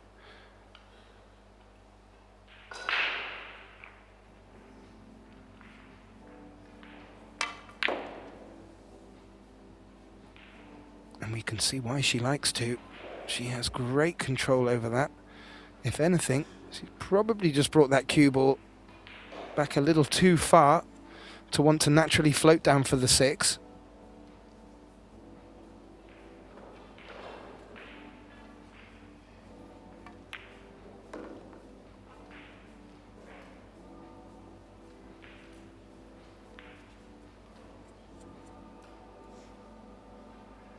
Yeah, she didn't have the opportunity to float down, so she's just taken her oats and will have to swallow a slightly high level of difficulty on this 6.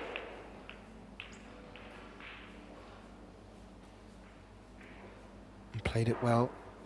Let the cue ball do the work to come back up to the 7. And you have to say this has looked very solid so far from Christina.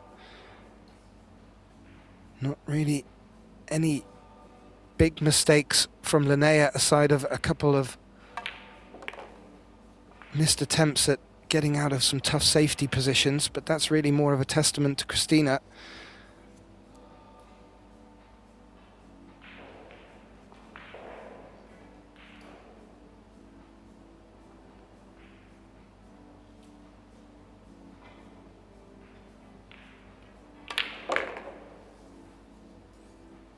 However, she's looking very confident, composed, and she's been very much delivering on the Pro Billiard Series circuit. And she looks to be continuing it here in Austria, at least so far in this opening set.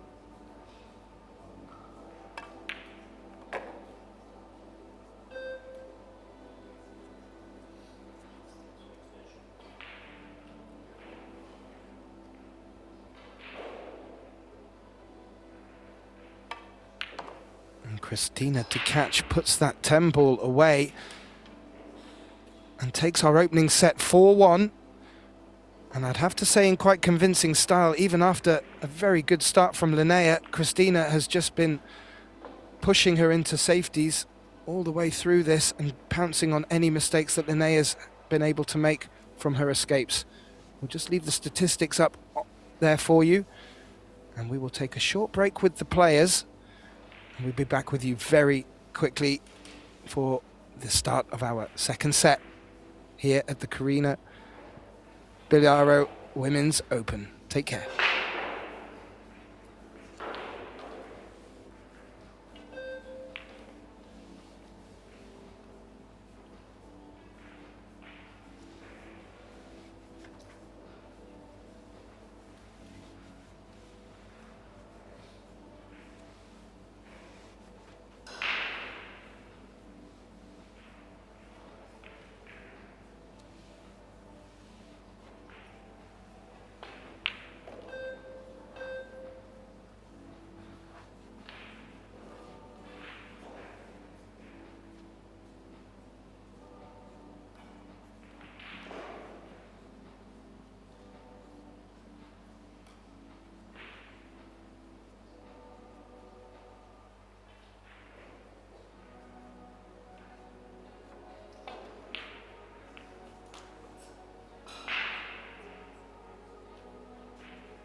And a warm welcome back, ladies and gentlemen and pool fans, to Pro Billiard TV and to the second set of this winners' first round matchup of the Belarus Carrinho Women's Open.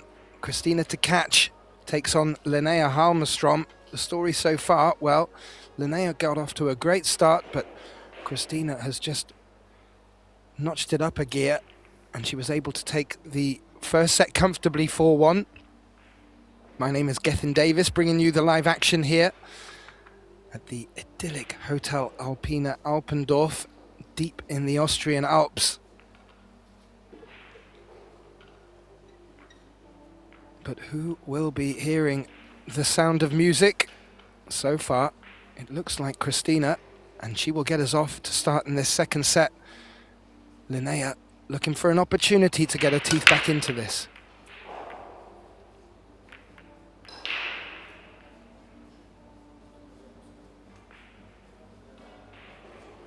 This could be that moment. It's a dry break, and from that overhead looks like there's a good opportunity to take the one on here.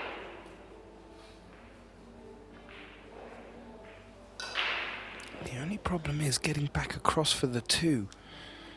You really want to be getting shape on that two for the top left.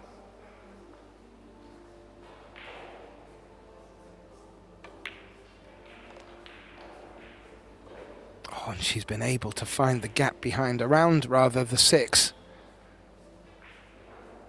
And that will be a very confidence-inspiring opener for her.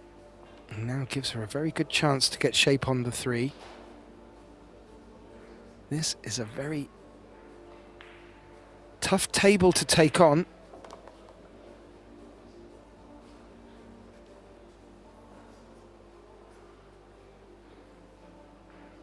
Now with this angle, she may look to come across the table, taking the long rail underneath the 9 ball to come back across if she's looking to find the window for the 4. She's called her extension quite rightly. This is all about pace if she takes it on this way. She may even want to pick up a 3rd long rail. Oh, no, she doesn't feel the values there. So she's going to freeze the cue ball. Oh, and she's locked it up against the 5. That is what she needed to do, and our astute eagle-eye viewers would have been picking up on the stats earlier that in the defense department, Christina was really leading the march. I alluded to it, eking out the more mistakes from the opponent, which did reward her with the first set. It looks like now she's getting a taste of her own medicine from Linnea, who quite rightly turned down that 3. It was always going to be difficult to continue the run out from there. Well, Christina didn't even attempt to go for it.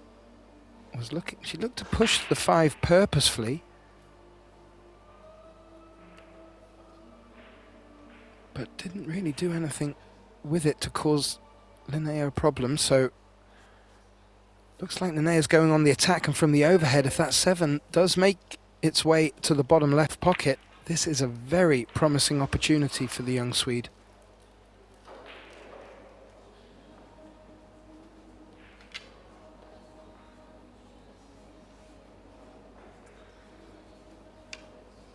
She's left herself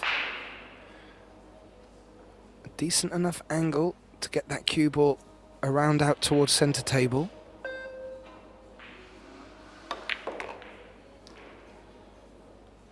Doesn't want to flirt too much with the 8 ball, didn't. No. I'm going to assume that 7 ball does go to the bottom left. Otherwise, Linnea's just going to need to be a bit more particular about position on the 6. Judging by the way she's played this, it does. And this is very reminiscent of how Linnea came out the blocks in our opening set, taking the opening rack. This is what we've been enjoying from her over the past few years on our Predator events.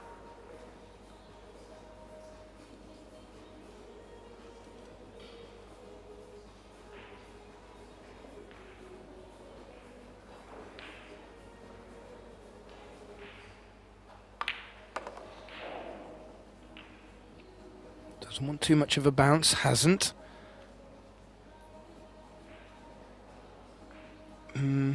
Or has it? May be forced to have to put a shot on this, or just accept a little bit more of a trickier 9.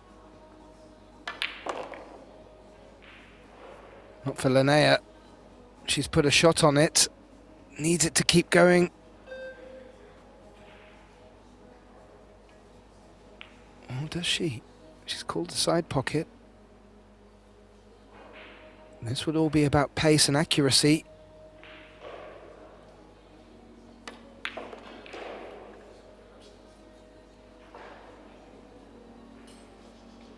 All about pace and accuracy.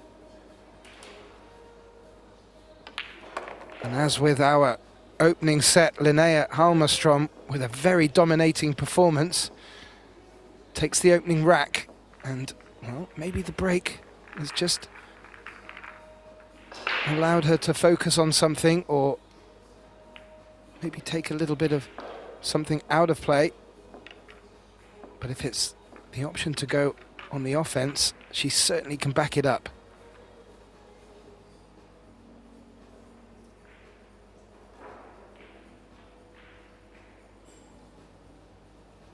No, she only had the first 2 breaks in the opening set, so she hasn't really had much opportunity to get into the break. So she'll be a little bit colder.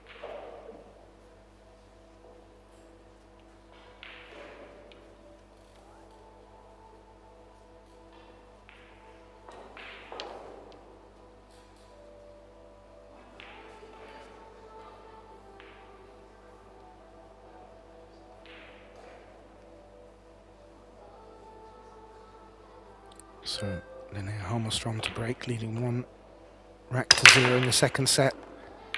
Must win set for her to stay in this match. And she's made the 1 off the break. That 8 ball looks like it's spoiling the 2 for the top corner. And if that is the case, I was going to say that might promote Linnea to consider a safety. However, she's called the bank shot here. And if she can hold the cue ball on the right side of the 3 as we're looking at it, it could really reward her very nicely.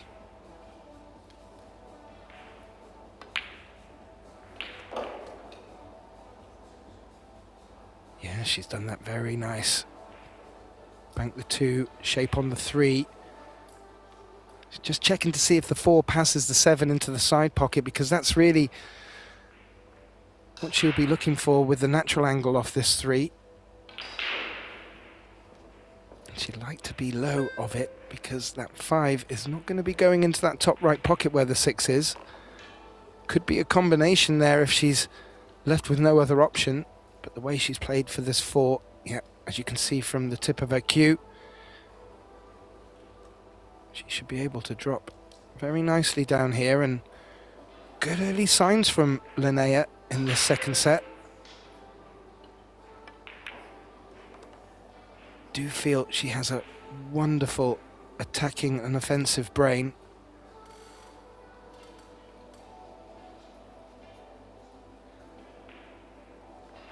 And she's not afraid to take on the big shots either, which can really be the difference in some of these closer encounters.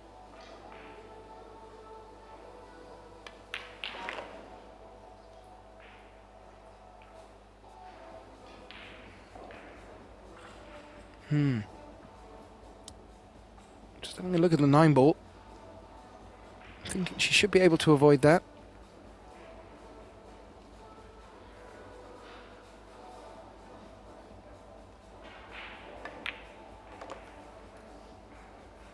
Indeed she was. Needed the cue ball to take a bit more of a healthier bounce off the rail. However, can just focus on the 7 here. And come back across the table for the 8 into the top right corner. And this has been, well, not the most straightforward of patterns for Linnea. And firing on from her opening rack in this second set, her confidence should be starting to brim soon. This 7 will certainly help.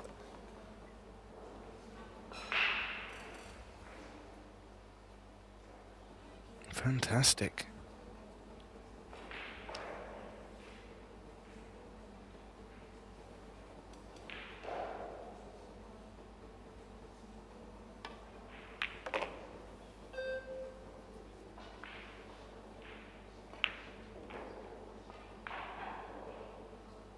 Okay, that's a good angle.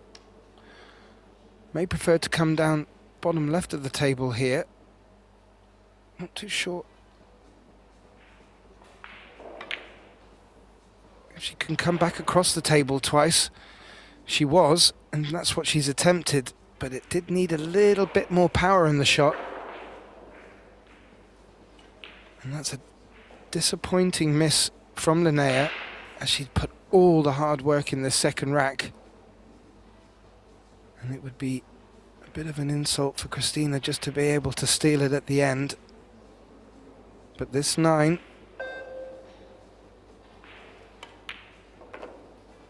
in the side pocket will put her in the best position to do that, and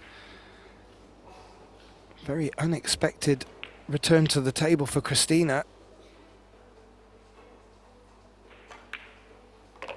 But she will not mind stealing a point in that fashion. Let's hope that hasn't dented Linnea at all. Because I have to say, she's come out looking formidable for this second set and really up for it.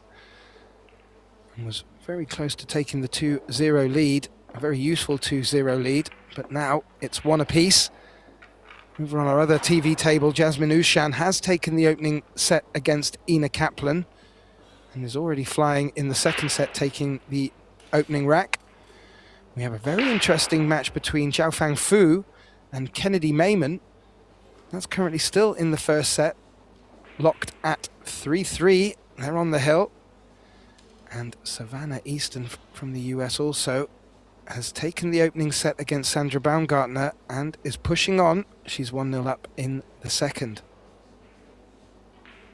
I will steal a few more updates from the scoreboard as they come in and we have the opportunity to. But please, if you want to go and look for yourselves, visit ProBilliardSeries.com, where you'll get links to not only this women's event, but we have the Men's Open and the Mixed Doubles Open underway.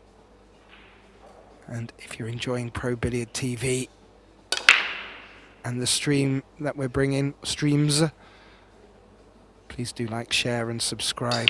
Now, how was Christina's break? The 1 is available, but did she make any off the break? No, it's dry.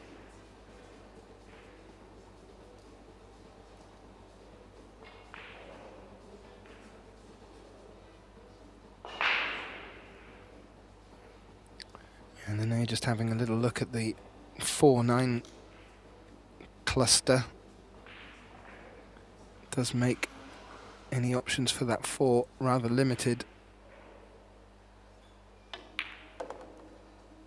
But not if you play it like that. What a shot.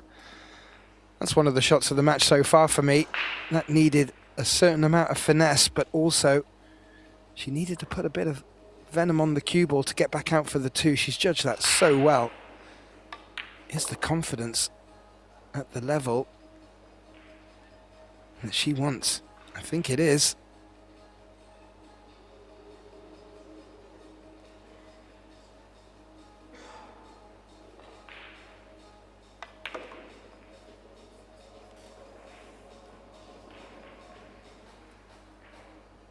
After playing that fantastic shot to kick the 4 out into open play, this has now turned into a really nice opportunity. And such a shame that Christina was able to steal the last one. Ooh, as I say that, a little look away of disgust from Linnea. That cue ball just got a little bit too much energy. Thin cut on the 5. I was a bit worried that Linnea was going to rush into this shot. She doesn't need to do so. She's called her extension. So it's very easy to get frustrated. But this is going to happen.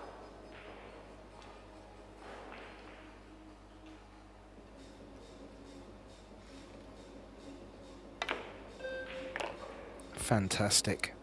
Fantastic. Cue ball could do with slowing up, but fantastic. Called her extension. Step back into her pre-shot routine. Played a fantastic pot.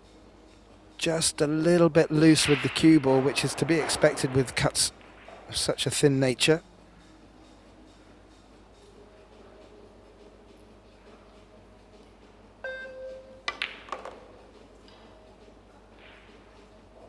And that's a very nice looking shot to get herself out of whatever trouble she found herself in.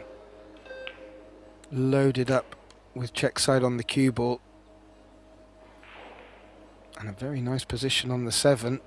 We'll need to bring it in and off this long rail for the 8, but she plays them shots delightfully and has given herself every opportunity of sticking her nose back out in the lead again.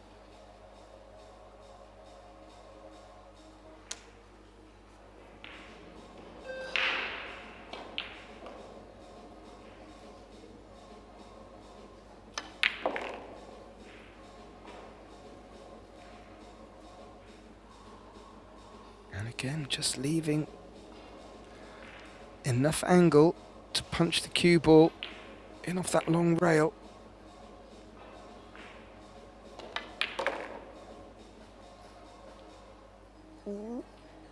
Would have wanted a bit of the long rail.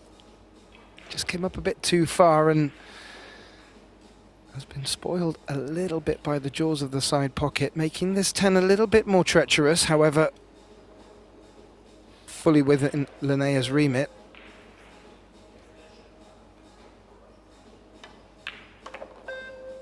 And does make the 10. And in this third set, you have to say it's all Linnea.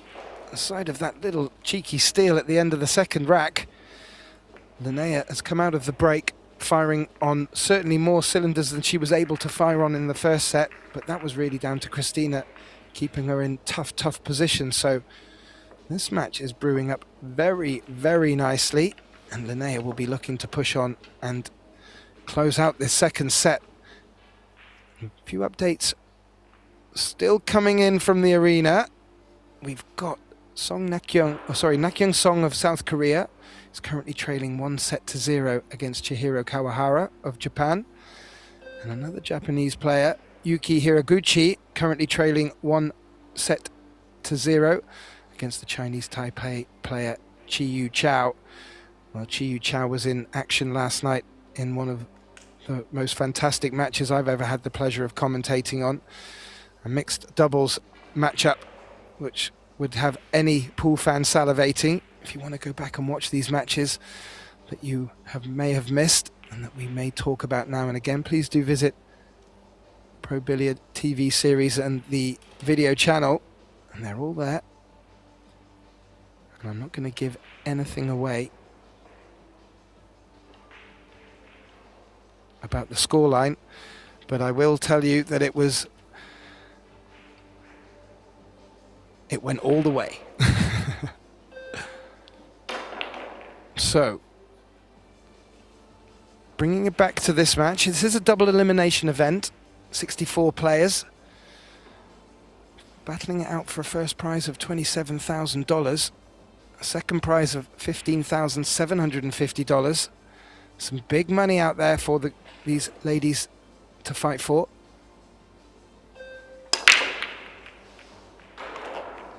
Oh, and what a way to follow up that last performance in the third rack with a break like this. And on this occasion, the 8 hasn't come to spoil the party if she wants to go on the offense by the looks of it. It is a little tricky to consider getting shape for the 2. Maybe running into the 4 to take the energy out of the cue ball to leave a long 2. But it starts to become a bit more low percentage.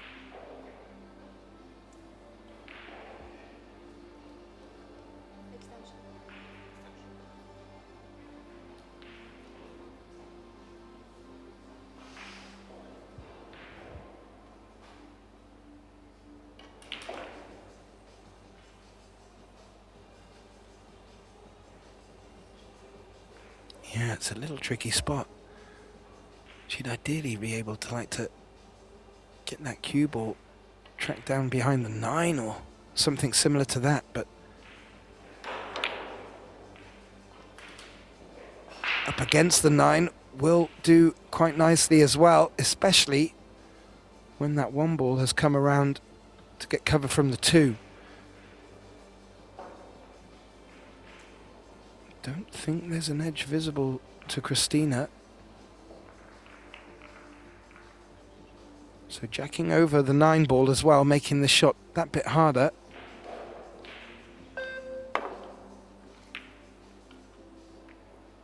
That's a good test of cueing that. Having to follow through and keep that cue ball without wanting any unnecessary side on it. That's paid off very nicely for Christina. And a nice acknowledgement from Linnea as well.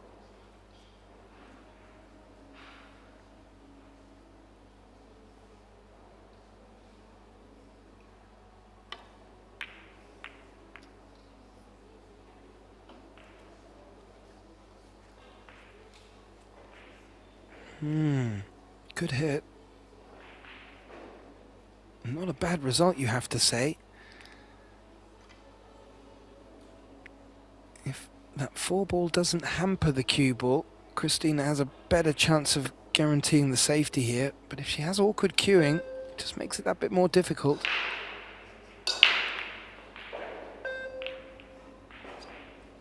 No, wasn't hampered by the 4 for the cueing. Not bad at all. A little distance between the 9 and the cue ball makes the jump shot very, very tricky. So Linnea taking an easier jump over the 4 and looking to come off the long rail. Wasn't far away at all. Great improvisation from her there. Sadly, didn't get the reward that it may have deserved. And now starting to feel a little bit more like the second half of the opening set. Christina just chipping away with the safeties, just grinding it a little bit, turning the screw. And it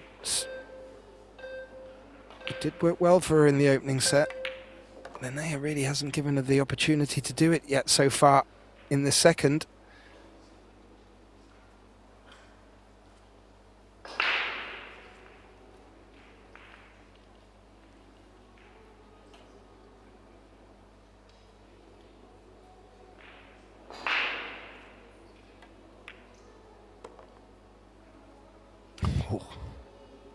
She used all the pocket for that to ensure that she could get the cue ball to the position she wanted to. And she's just having a look at that 4. It's not completely obvious if the 4 passes the 9.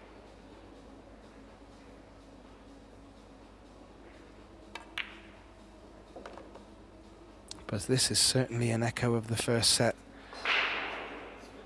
With the grinding of safeties, getting the ball in hand and then pouncing. As you can see from this angle, there's half a pocket.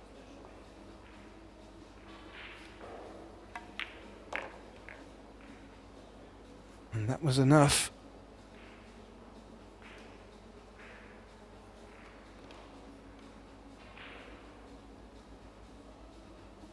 And you have to say, looking out at the balls there, this should be good for Christina to bring the scoreline back to level And that will really stop, I feel, Linnea in her tracks a little bit. Let's hope it doesn't for the young Swede. But she was just flying along there very, very nicely. And it looks like Christina is just wanting to knock the wind out of her sails through the safety game. And a very wise man who may be responsible for bringing you all of the live statistics said something very interesting to me, which I have heard before, but it certainly sticks. Offense wins games, defense wins matches. Oh! Wow. No sooner said. Christina, in a very unusual scratch with the cue ball, just losing the cue ball a slight, and it's Linnea's turn to steal that one. And what a timely time to be able to get to steal a frame away from Christina, and that puts her on the hill, 3-1. Things looking a lot brighter. That's much nicer than 2-2. And Linnea will get the break. Just a quick look out. We already have a couple of results in. Another one of the performers from that illustrious mixed doubles match I was alluding to last night, Soa. She has won 2-0 against Romina Lenk. She won her doubles match, Soa, over on the other table, playing with Robbie Capito. And another result, Han Yu of China has bested Bojana Sarac 2-0 as well. So some early results in. Again, ProBilliardSeries.com. You will find all of the latest scores as they come in. Now, big moment for Linnea. Would really like to pip this second set off and bring us to a third set decider. Well, that's the break she wanted. Making the one cleanly. How's that 3? No, 3's not going to misbehave either. Open shot on the 2. It's looking promising, but there is a bit of work to do still out there.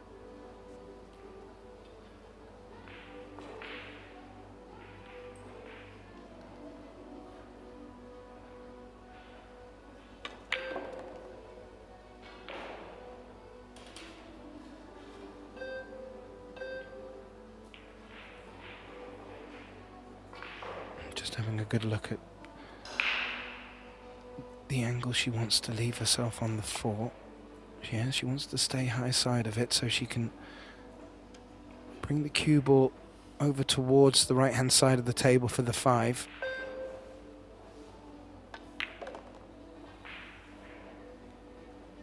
She's played that really nicely, confidently, 2 rails. She really does look like the confidence is brimming.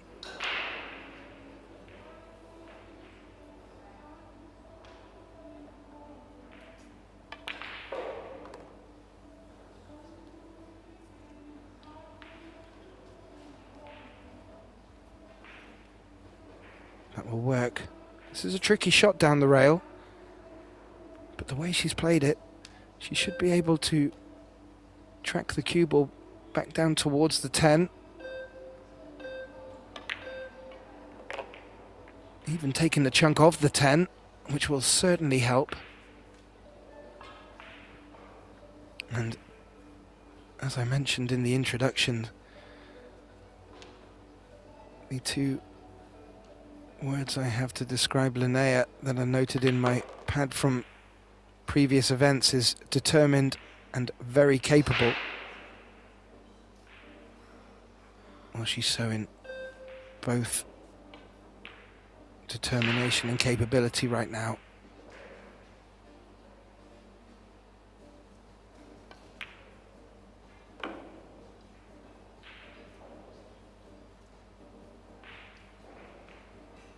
Nicely done on the 8.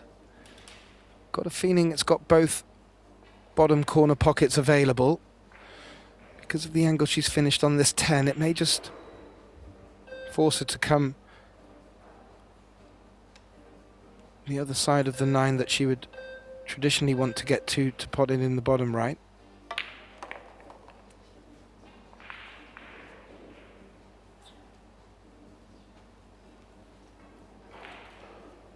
No, it didn't really come down the table that far. She was coming down the right side as I suggested, and it does pass the 10 cleanly. But this is a real tester.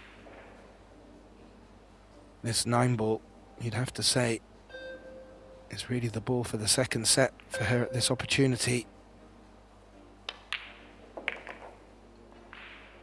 Clean as a whistle, and the friendliest of bumps on the 10. Well, I'm afraid that's all deserved. This second set has seen a new Linnea at the table, or rather renewed vigour, and she takes it very convincingly 4-1, a complete mirror to the opening set. And Christina to catch, who had very much reward in the opening set by keeping Linnea really in trouble, has found that Linnea's escaped that trouble now, and she's now flying. And as you can see from the statistics there, what a contrast in player overall performance for her. Started off the first set with just 5-5-6. She's come back with 9-5-2. And that's even more than what Christina had in the opening set. And as we leave you with the statistics, our players are just popping for a quick break. I'm going to suggest we all do the same. And we'll be back very shortly for what we will anticipate to be a very thrilling third set. Don't go anywhere, we'll be right back.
Well, a very warm welcome back to our viewers. You join us on day 3 and we continue in this Billiards Carrinho Women's Open matchup, the winner's first round matchup between Christina Tkach and Linnea Halmerstrom.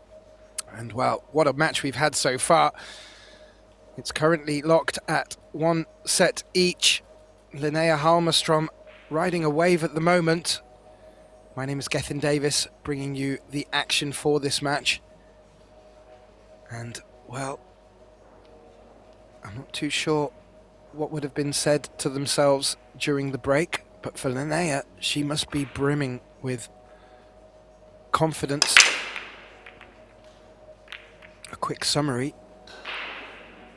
Well, ooh, the cue ball nearly scratched, hasn't, and that may be hooked for position on the 1. Can't see Christina's face, but it looks like she could be hooked, which will make this shot very, very difficult, if not impossible.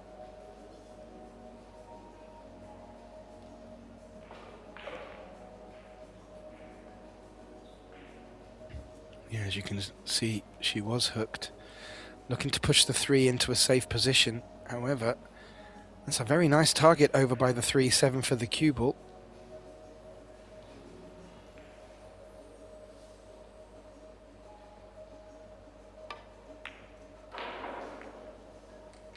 Or for the 1 ball even. And that's what Linnea's played. And yeah, just a quick summary for any viewers that are just joining us. Christina Tkach, although Halmerstrom came out strong with a good break and the opening rack, Christina just turned the screws in the safety department and just gave Linnea no room to move at all, and it rewarded her well with the opening set. The contrast in the second set is that Linnea was just able to pounce on every opportunity, made some good breaks as well. Only 2 real glaringly obvious miss shots from either player. Oh, and that's worked out nicely as well.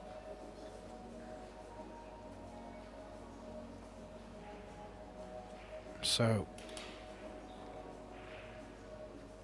3-foul rule in effect makes this escape very interesting.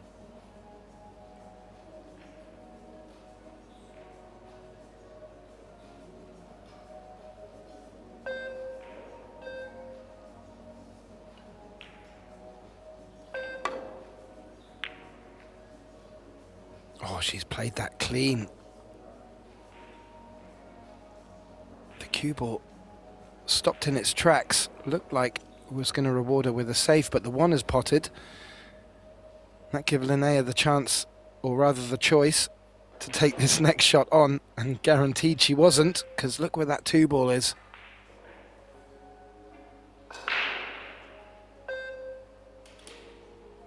Two-rail escape. Tricky. Caught the 3rd rail. Did she catch a rail after contact?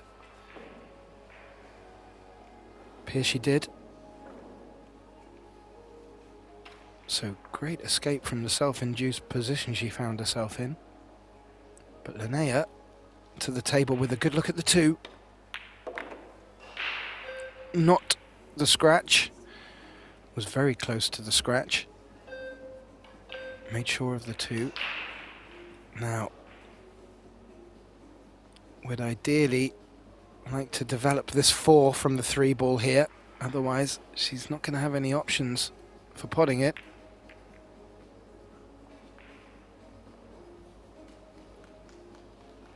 And she elected against taking it on, electing to play safe. Very wise decision. You have to say, both these players with old heads on young shoulders.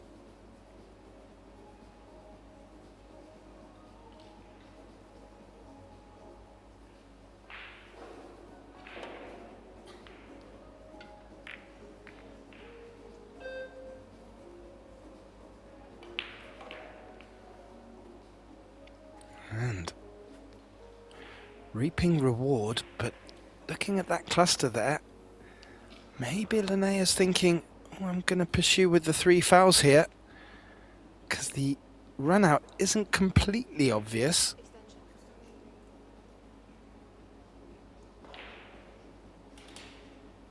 And I don't mind her doing that, especially if she can maybe develop any of the problems that would be out there for if she did want to go on the offense. Played that well. Good cue ball. Something we were complimenting Christina on in the opening set. Linnea's safety game has got a lot tighter as this match has progressed, and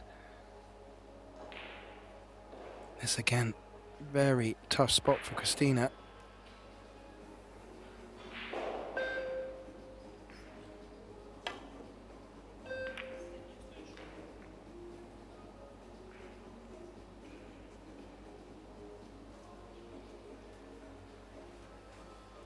Wow, she has got a result. Great contact and full ball cover, or at least enough cover to warrant Linnea to play the jump shot here. Oh, what a fantastic response to the position she found herself in. How's the cue ball behaved? Well, she's left herself an edge of the 4.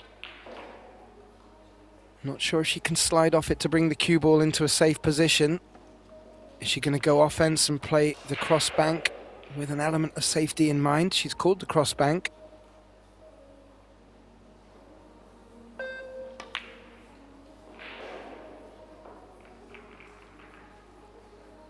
And she did play it with an element of insurance. Great control with the cue ball. May have been unfortunate in leaving a look on the 4 for Christina, but no opportunity to take on a pot. I see that. Unless Christina picks out a combination, of course, which she's more than capable of doing. I would imagine just safe is the aim. And that, I'm afraid, is not safe. And a little smirk from to catch as she returns back to her chair. Maybe just feeling things are going a little bit against her. That's the nature of pool.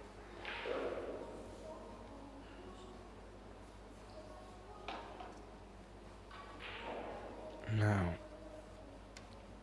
dare I say, just the wrong side of the 5 to play naturally up for the 6. May look to deep draw into the long rail and back out. She's played a few like that today to great effect, and yet again,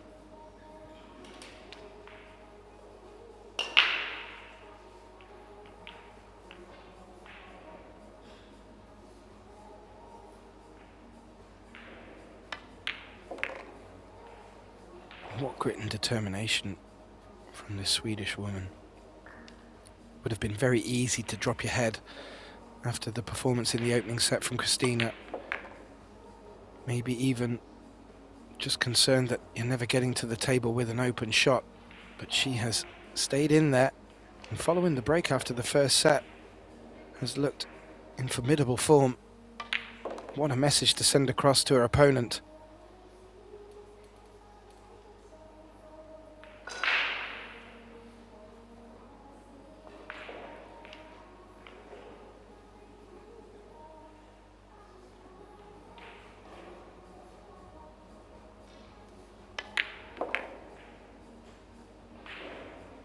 Perfect positioning.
Good break.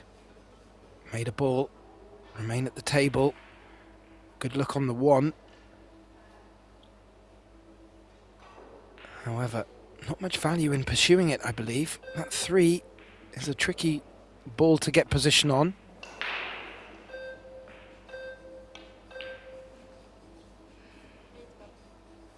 I wonder if she can play off the left side of the 1 to bring the cue ball behind the 4-9.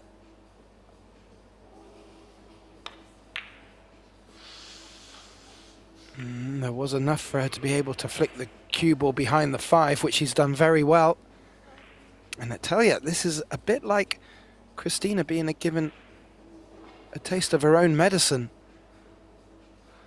as this is exactly what she was doing to Linnea in the opening set.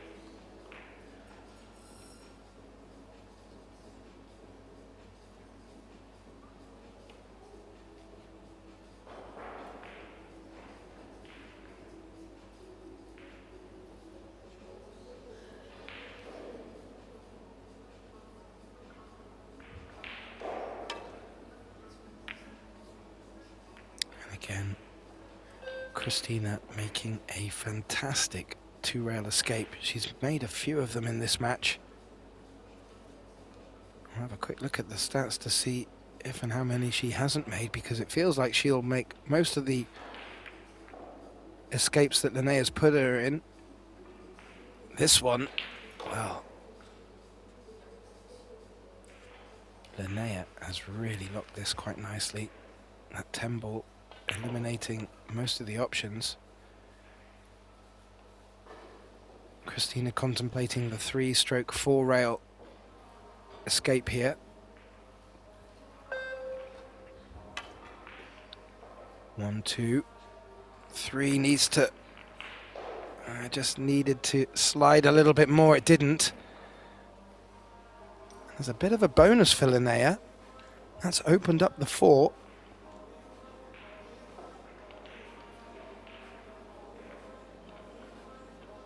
However, offense not a consideration at the moment from the looks of Linnea.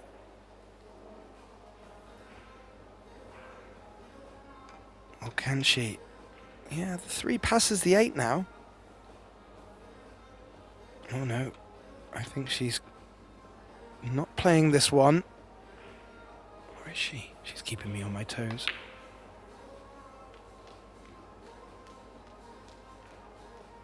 No, from the way she was dressing the cue, she was looking to throw the 1 ball top right of the table.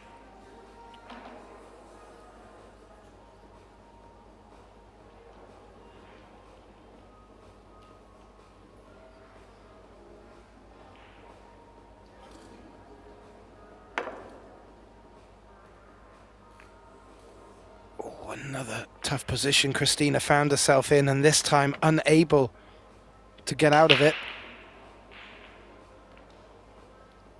So Linnea with ball in hand. And as I mentioned, that earlier shot opened up the 4.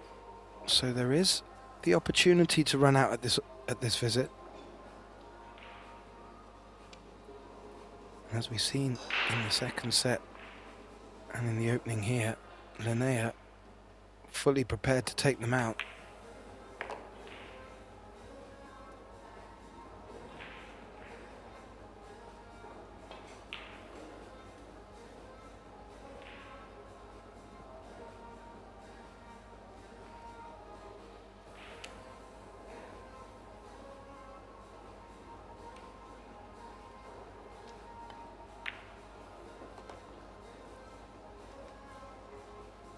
Floating the cue ball down. It's quite close to the cushion, which was going to make stopping this cue ball that bit more difficult for Linnea.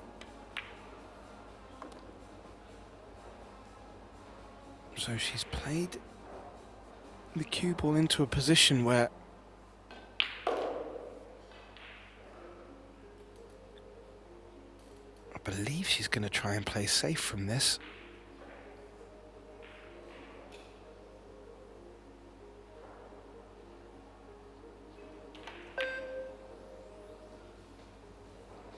cue ball. Ooh, looked like it was threatening the corner pocket. But that didn't work out for Linnea there. There may have been better options for her, but under the shot clock, strange things can happen, and it's a little bit unusual from her. I don't think she's sold out, but she's let Christina back to the table with not as much difficulty as she's been leaving her in so far, and well, Christina didn't need asking twice, and she's tucked that away and finished nicely for the 7-8 combination.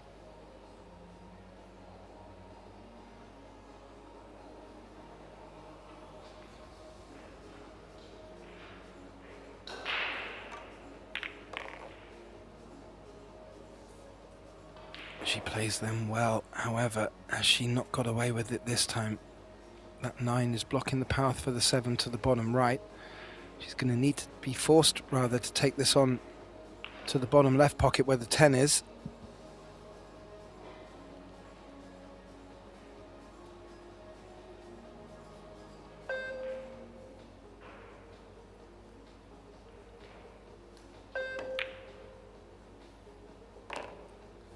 Clean as a whistle. Not a bad response, and really just from Linnea's shot in a rare occasion just wasn't good enough to keep Christina in trouble, and she'll be forgiven with that slip up, but it does mean that Christina gets the point on the board and brings the scoreline back to 1-1, and she'll get the break.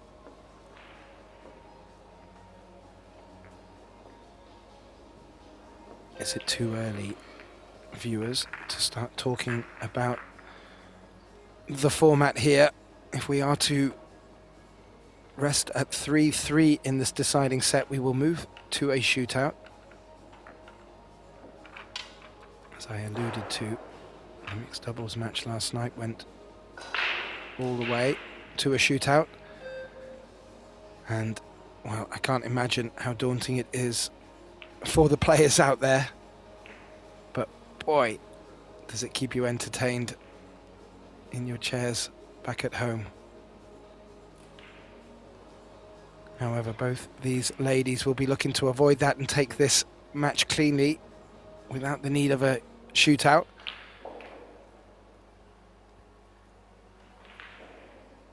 It will be Christina to catch to the table to break us off in this third rack of the final set. It's 1-1.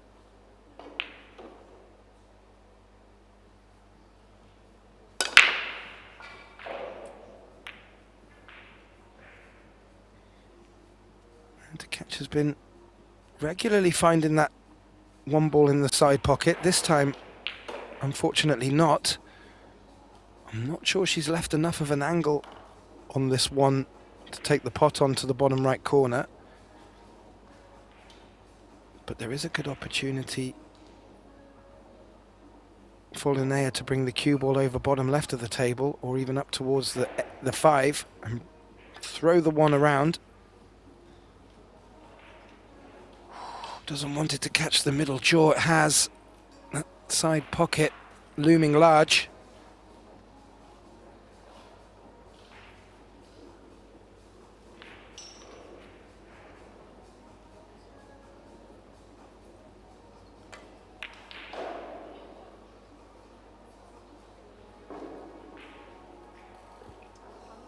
That's not a bad safety at all. I don't think there's the window past the 5. There certainly isn't, and now Linnea in a very tricky position. That 7 also threatening. She's going to need to come underneath and pick up that second rail on the top of the table. No, she went direct for it, one rail, and that 7 was always looming large. Ball in hand. No real offensive options for Christina, so looking to search for that second foul.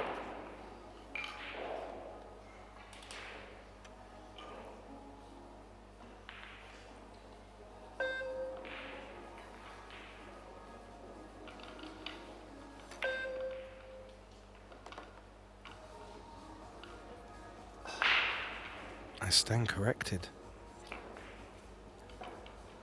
Christina has other ideas.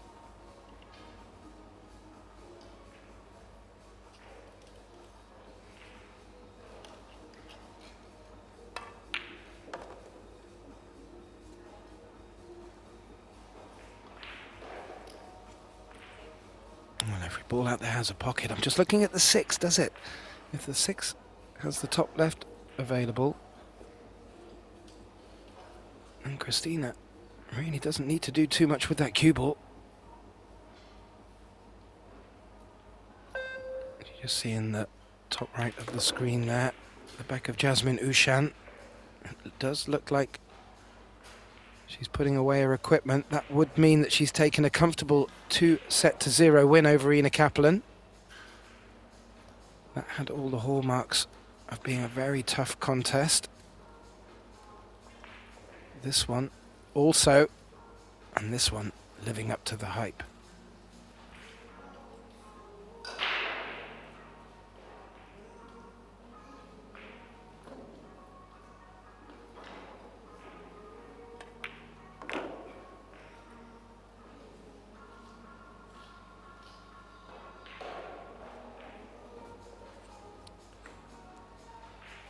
I'm going to suggest the 6 makes its way to the top left pocket comfortably. Does look tight from the main camera angle.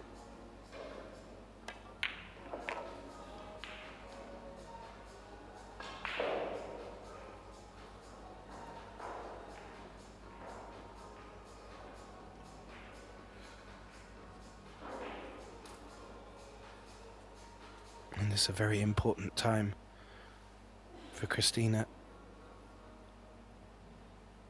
Linnea has been building and building quite nicely.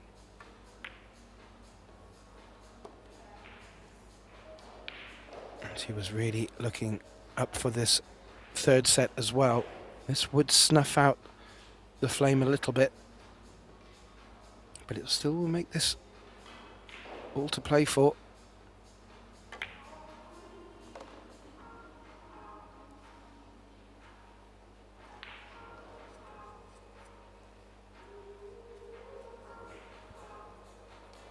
Little trot back to the chair for the extension. Just adding that to a cue. It's quite a long cue, it looks like. Anyway.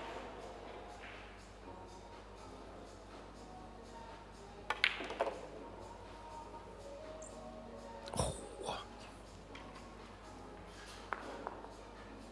Well, the cue ball was moving. It didn't rub the 9.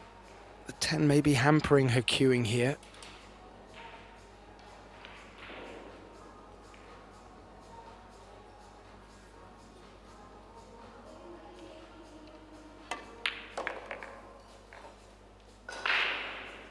Fantastic. How's the pace, though? How is the pace, though? Well, a little bit more of an angle than she'd hoped.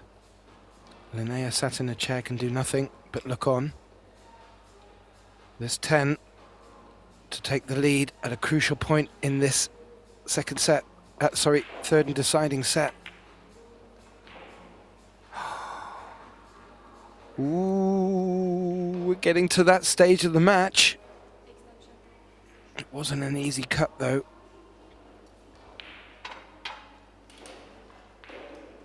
However, Halmstrom out of her chair with a little look for a steal. Christina was able to steal one in the second set. Can Linnea do the same here?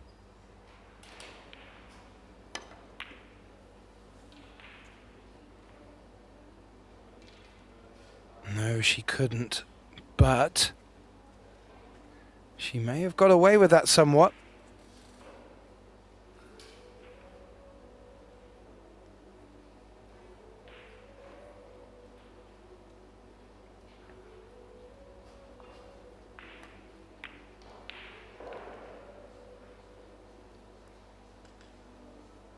Yep, the best option, and played very well. And this time, Linnea's got a much more difficult shot on her hands. She's called the top left corner pocket.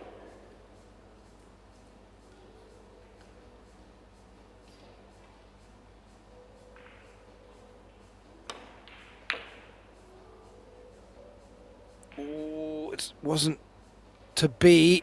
And look where that 10 ball has run to. Well, Linnea did get her chance there.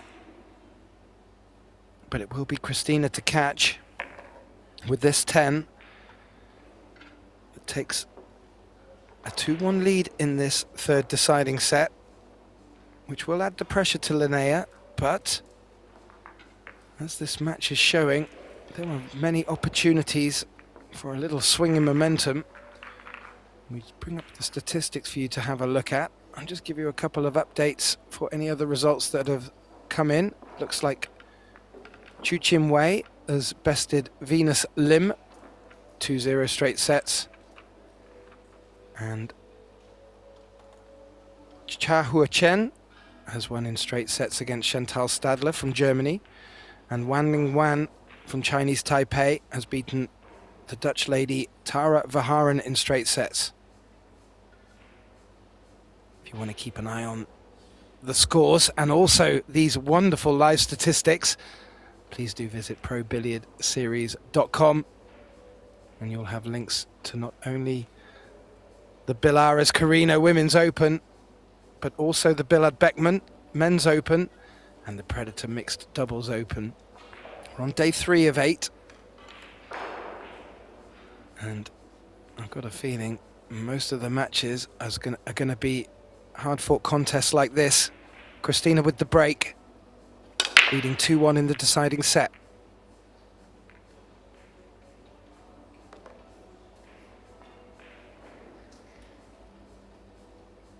Well, the 5 drops, not really much to bite at with the 1. And what looks a bit of a gnarly cluster up just underneath where our hand is. It does create a good opportunity for cover.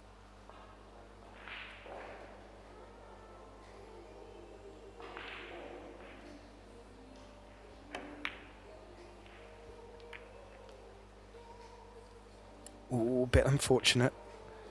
A bit unfortunate. I'm not sure if the 1 goes to the side pocket though. It looks like it's frozen against the 3. And they're just having a little look. Maybe it does. However, not guaranteed to get around for the blue 2.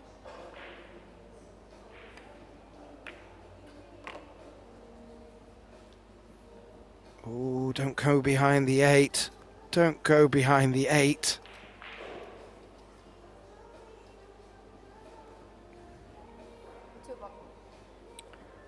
That's very unfortunate, Linnea.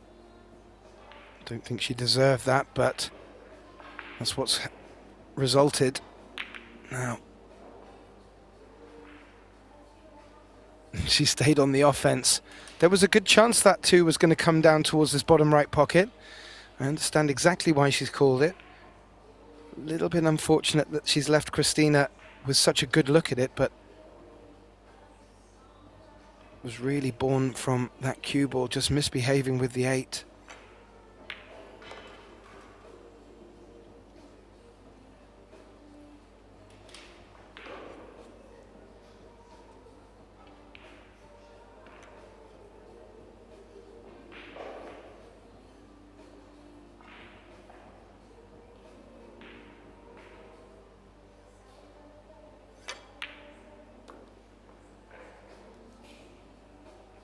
Yeah, not really anything out there on the table of concern for Christina now.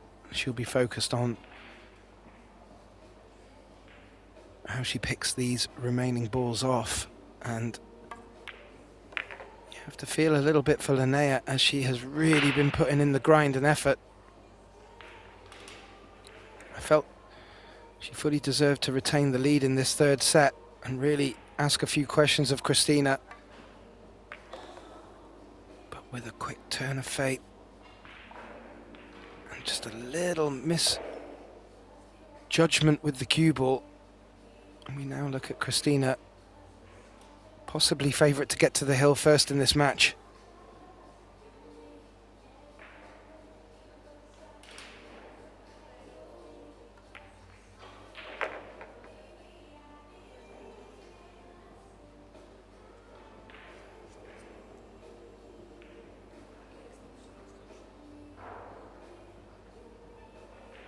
Just having a quick glance at the time as she was and called her extension. Doesn't want to have a shot clock beeping in her ear for this 8. And the reason being because she had to put a bit of a shot on it, and she has. Inside English with a bit of topspin, bringing it around the rails to get ideal for this 9. A confident pot at a crucial stage in this match.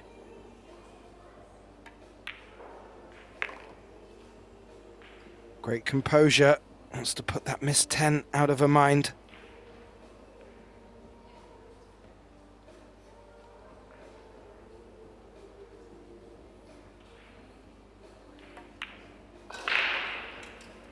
And there we have it. That will be Christina to catch. First player on the hill in this deciding set. She leads 3 racks to 1. Has given Linnea Halmerstrom a real good challenge. And now has left her with a bit of a hill to climb. First, Linnea will be looking to get the opportunity at the table. But what I will say is that both of these players have performed so well. It's a shame one of them has to go through to the loser's bracket, but I feel that either of them in the loser's bracket will do damage as well. That's what I expected when I saw the lineups coming in. Let me just see if there are any other results of note.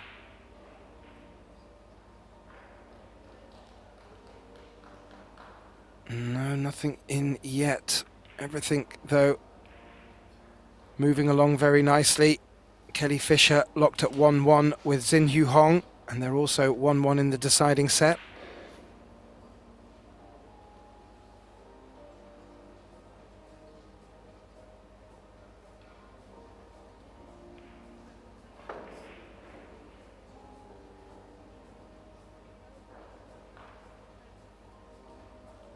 Just interesting to note for our viewers, coming up after this, we will have more action from the Carrinho Women's Open.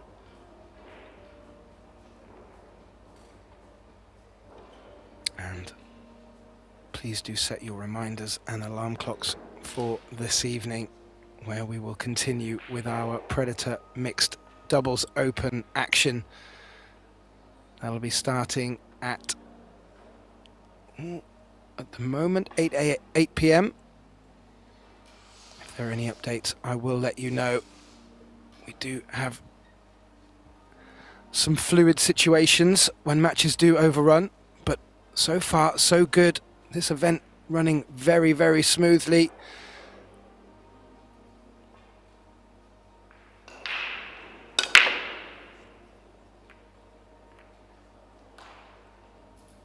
And that's resulted in very relaxed and comfortable players. It brings the best out of them. On this occasion with Christina's break, it's dry, and this is what Linnea would have wanted. However, I don't think she's got to look at the 1 ball, but she is at the table.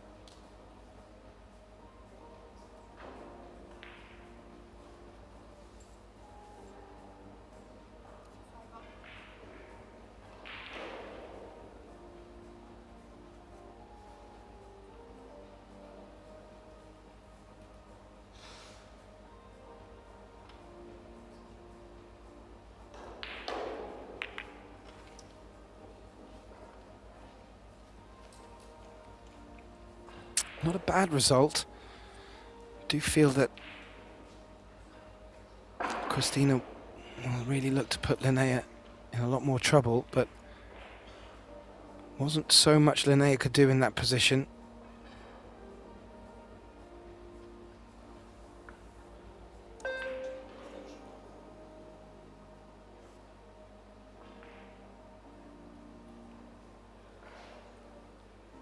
There's quite a bit of traffic on the table as we're at such an early stage in this 5th rack.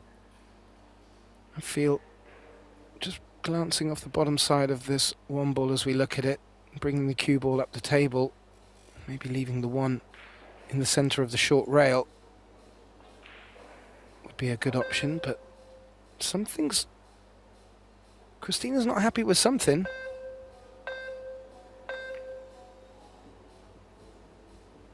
And she didn't want to go that way. There were reasons for it. And she's played a very nice shot there. Full ball cover.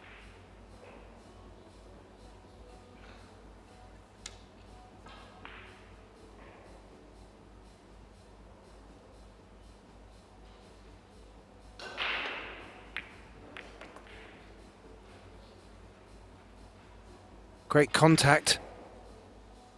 Made the 5. That's what she called. Just confirming it to Christina. Oh, unless it wasn't called. And it was Christina actually telling Linnea that she didn't want to take this shot on. Either way, Linnea facing that escape. She's hit that great full ball contact, and if that 1 keeps sneaking, Christina won't have a look at this. There are still some twists and turns left in this match.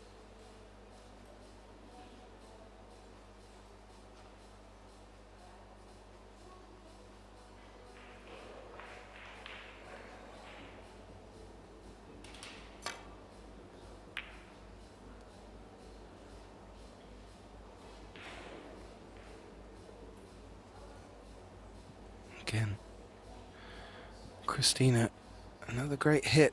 She has a great ability to get out of safety and tough spots.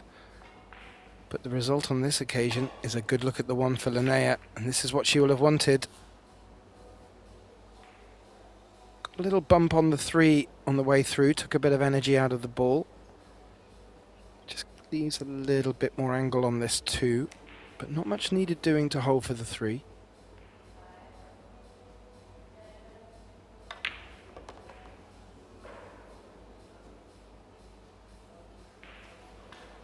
She's threaded that through the gap very nicely.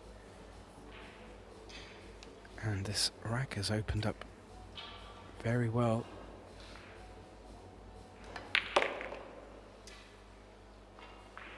And this is what we saw in the 2nd set.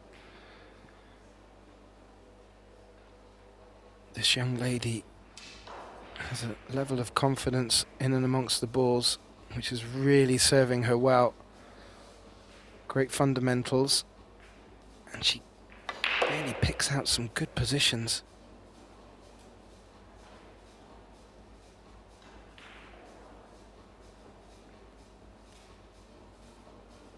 Again, just leaving the angle a little bit more obtuse than prime position, but she does like drawing these cue balls in and off the long rail. She plays them with such finesse.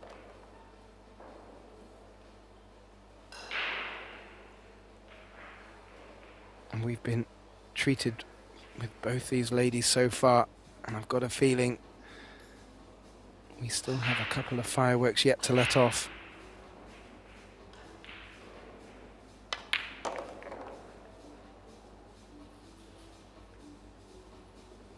Rode her luck a little bit there.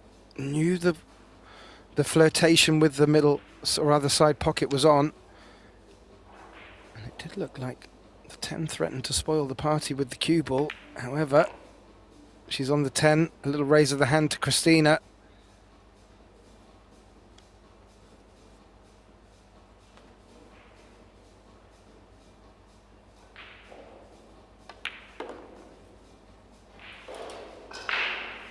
Ooh. Well, I shouldn't imagine it will affect this too much, but she ideally would not have wanted the cue ball that close to the cushion. But this 10 ball to bring the scoreline to 3-2 and keep her in this match. Linnea Hammarström has done that indeed. We will move to a 6th rack. And if Linnea is able to close this 6th rack out, we will move to a shootout. I have to say, after yesterday's, I'm not sure my heart can take much more.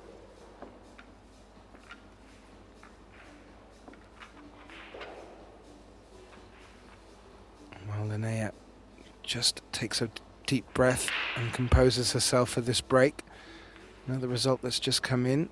Xu Qingqiang from Chinese Taipei has beaten the French lady Marianne Jude in straight sets.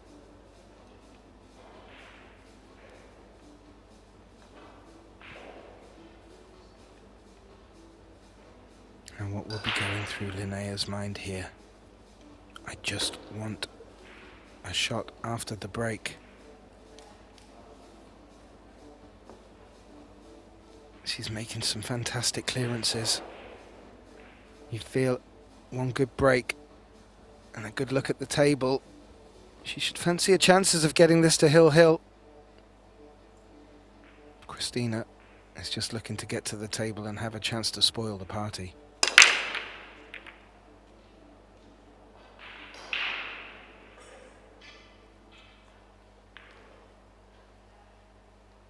Dry break. Nothing on the 1 directly. Combination is an option, something which Takac has gone for on a few occasions in this match with success. Needs a ball to touch a rail. It hasn't.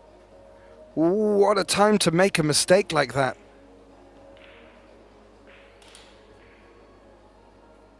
Well, of all the situations you could have presented me with, I didn't feel that that was one that was even considered. However, for Linnea, I'm sure her eyes widened.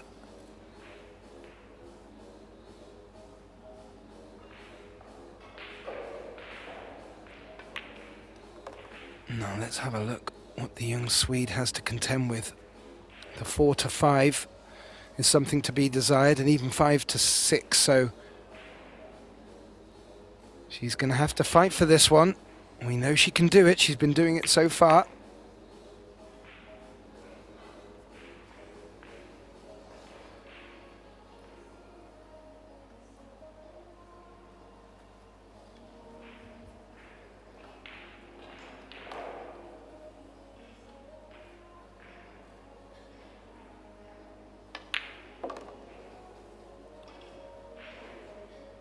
Played well.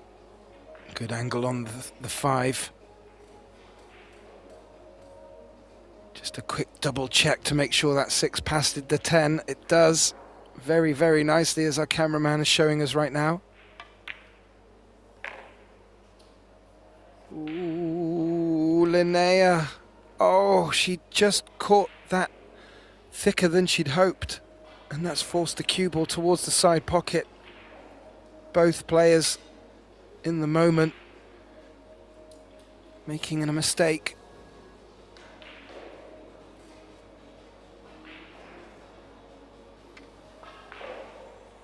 Only to be expected. The nerves must be tingling in the players. They are with me.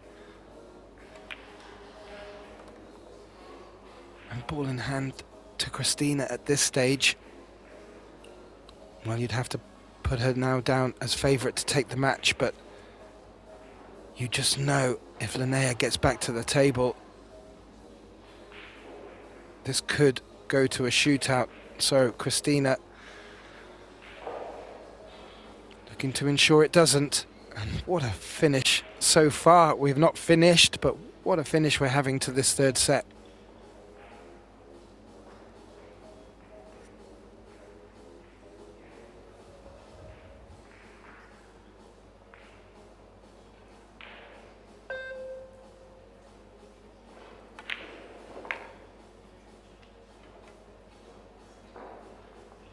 That will do. A gentle draw. Bring the cue back.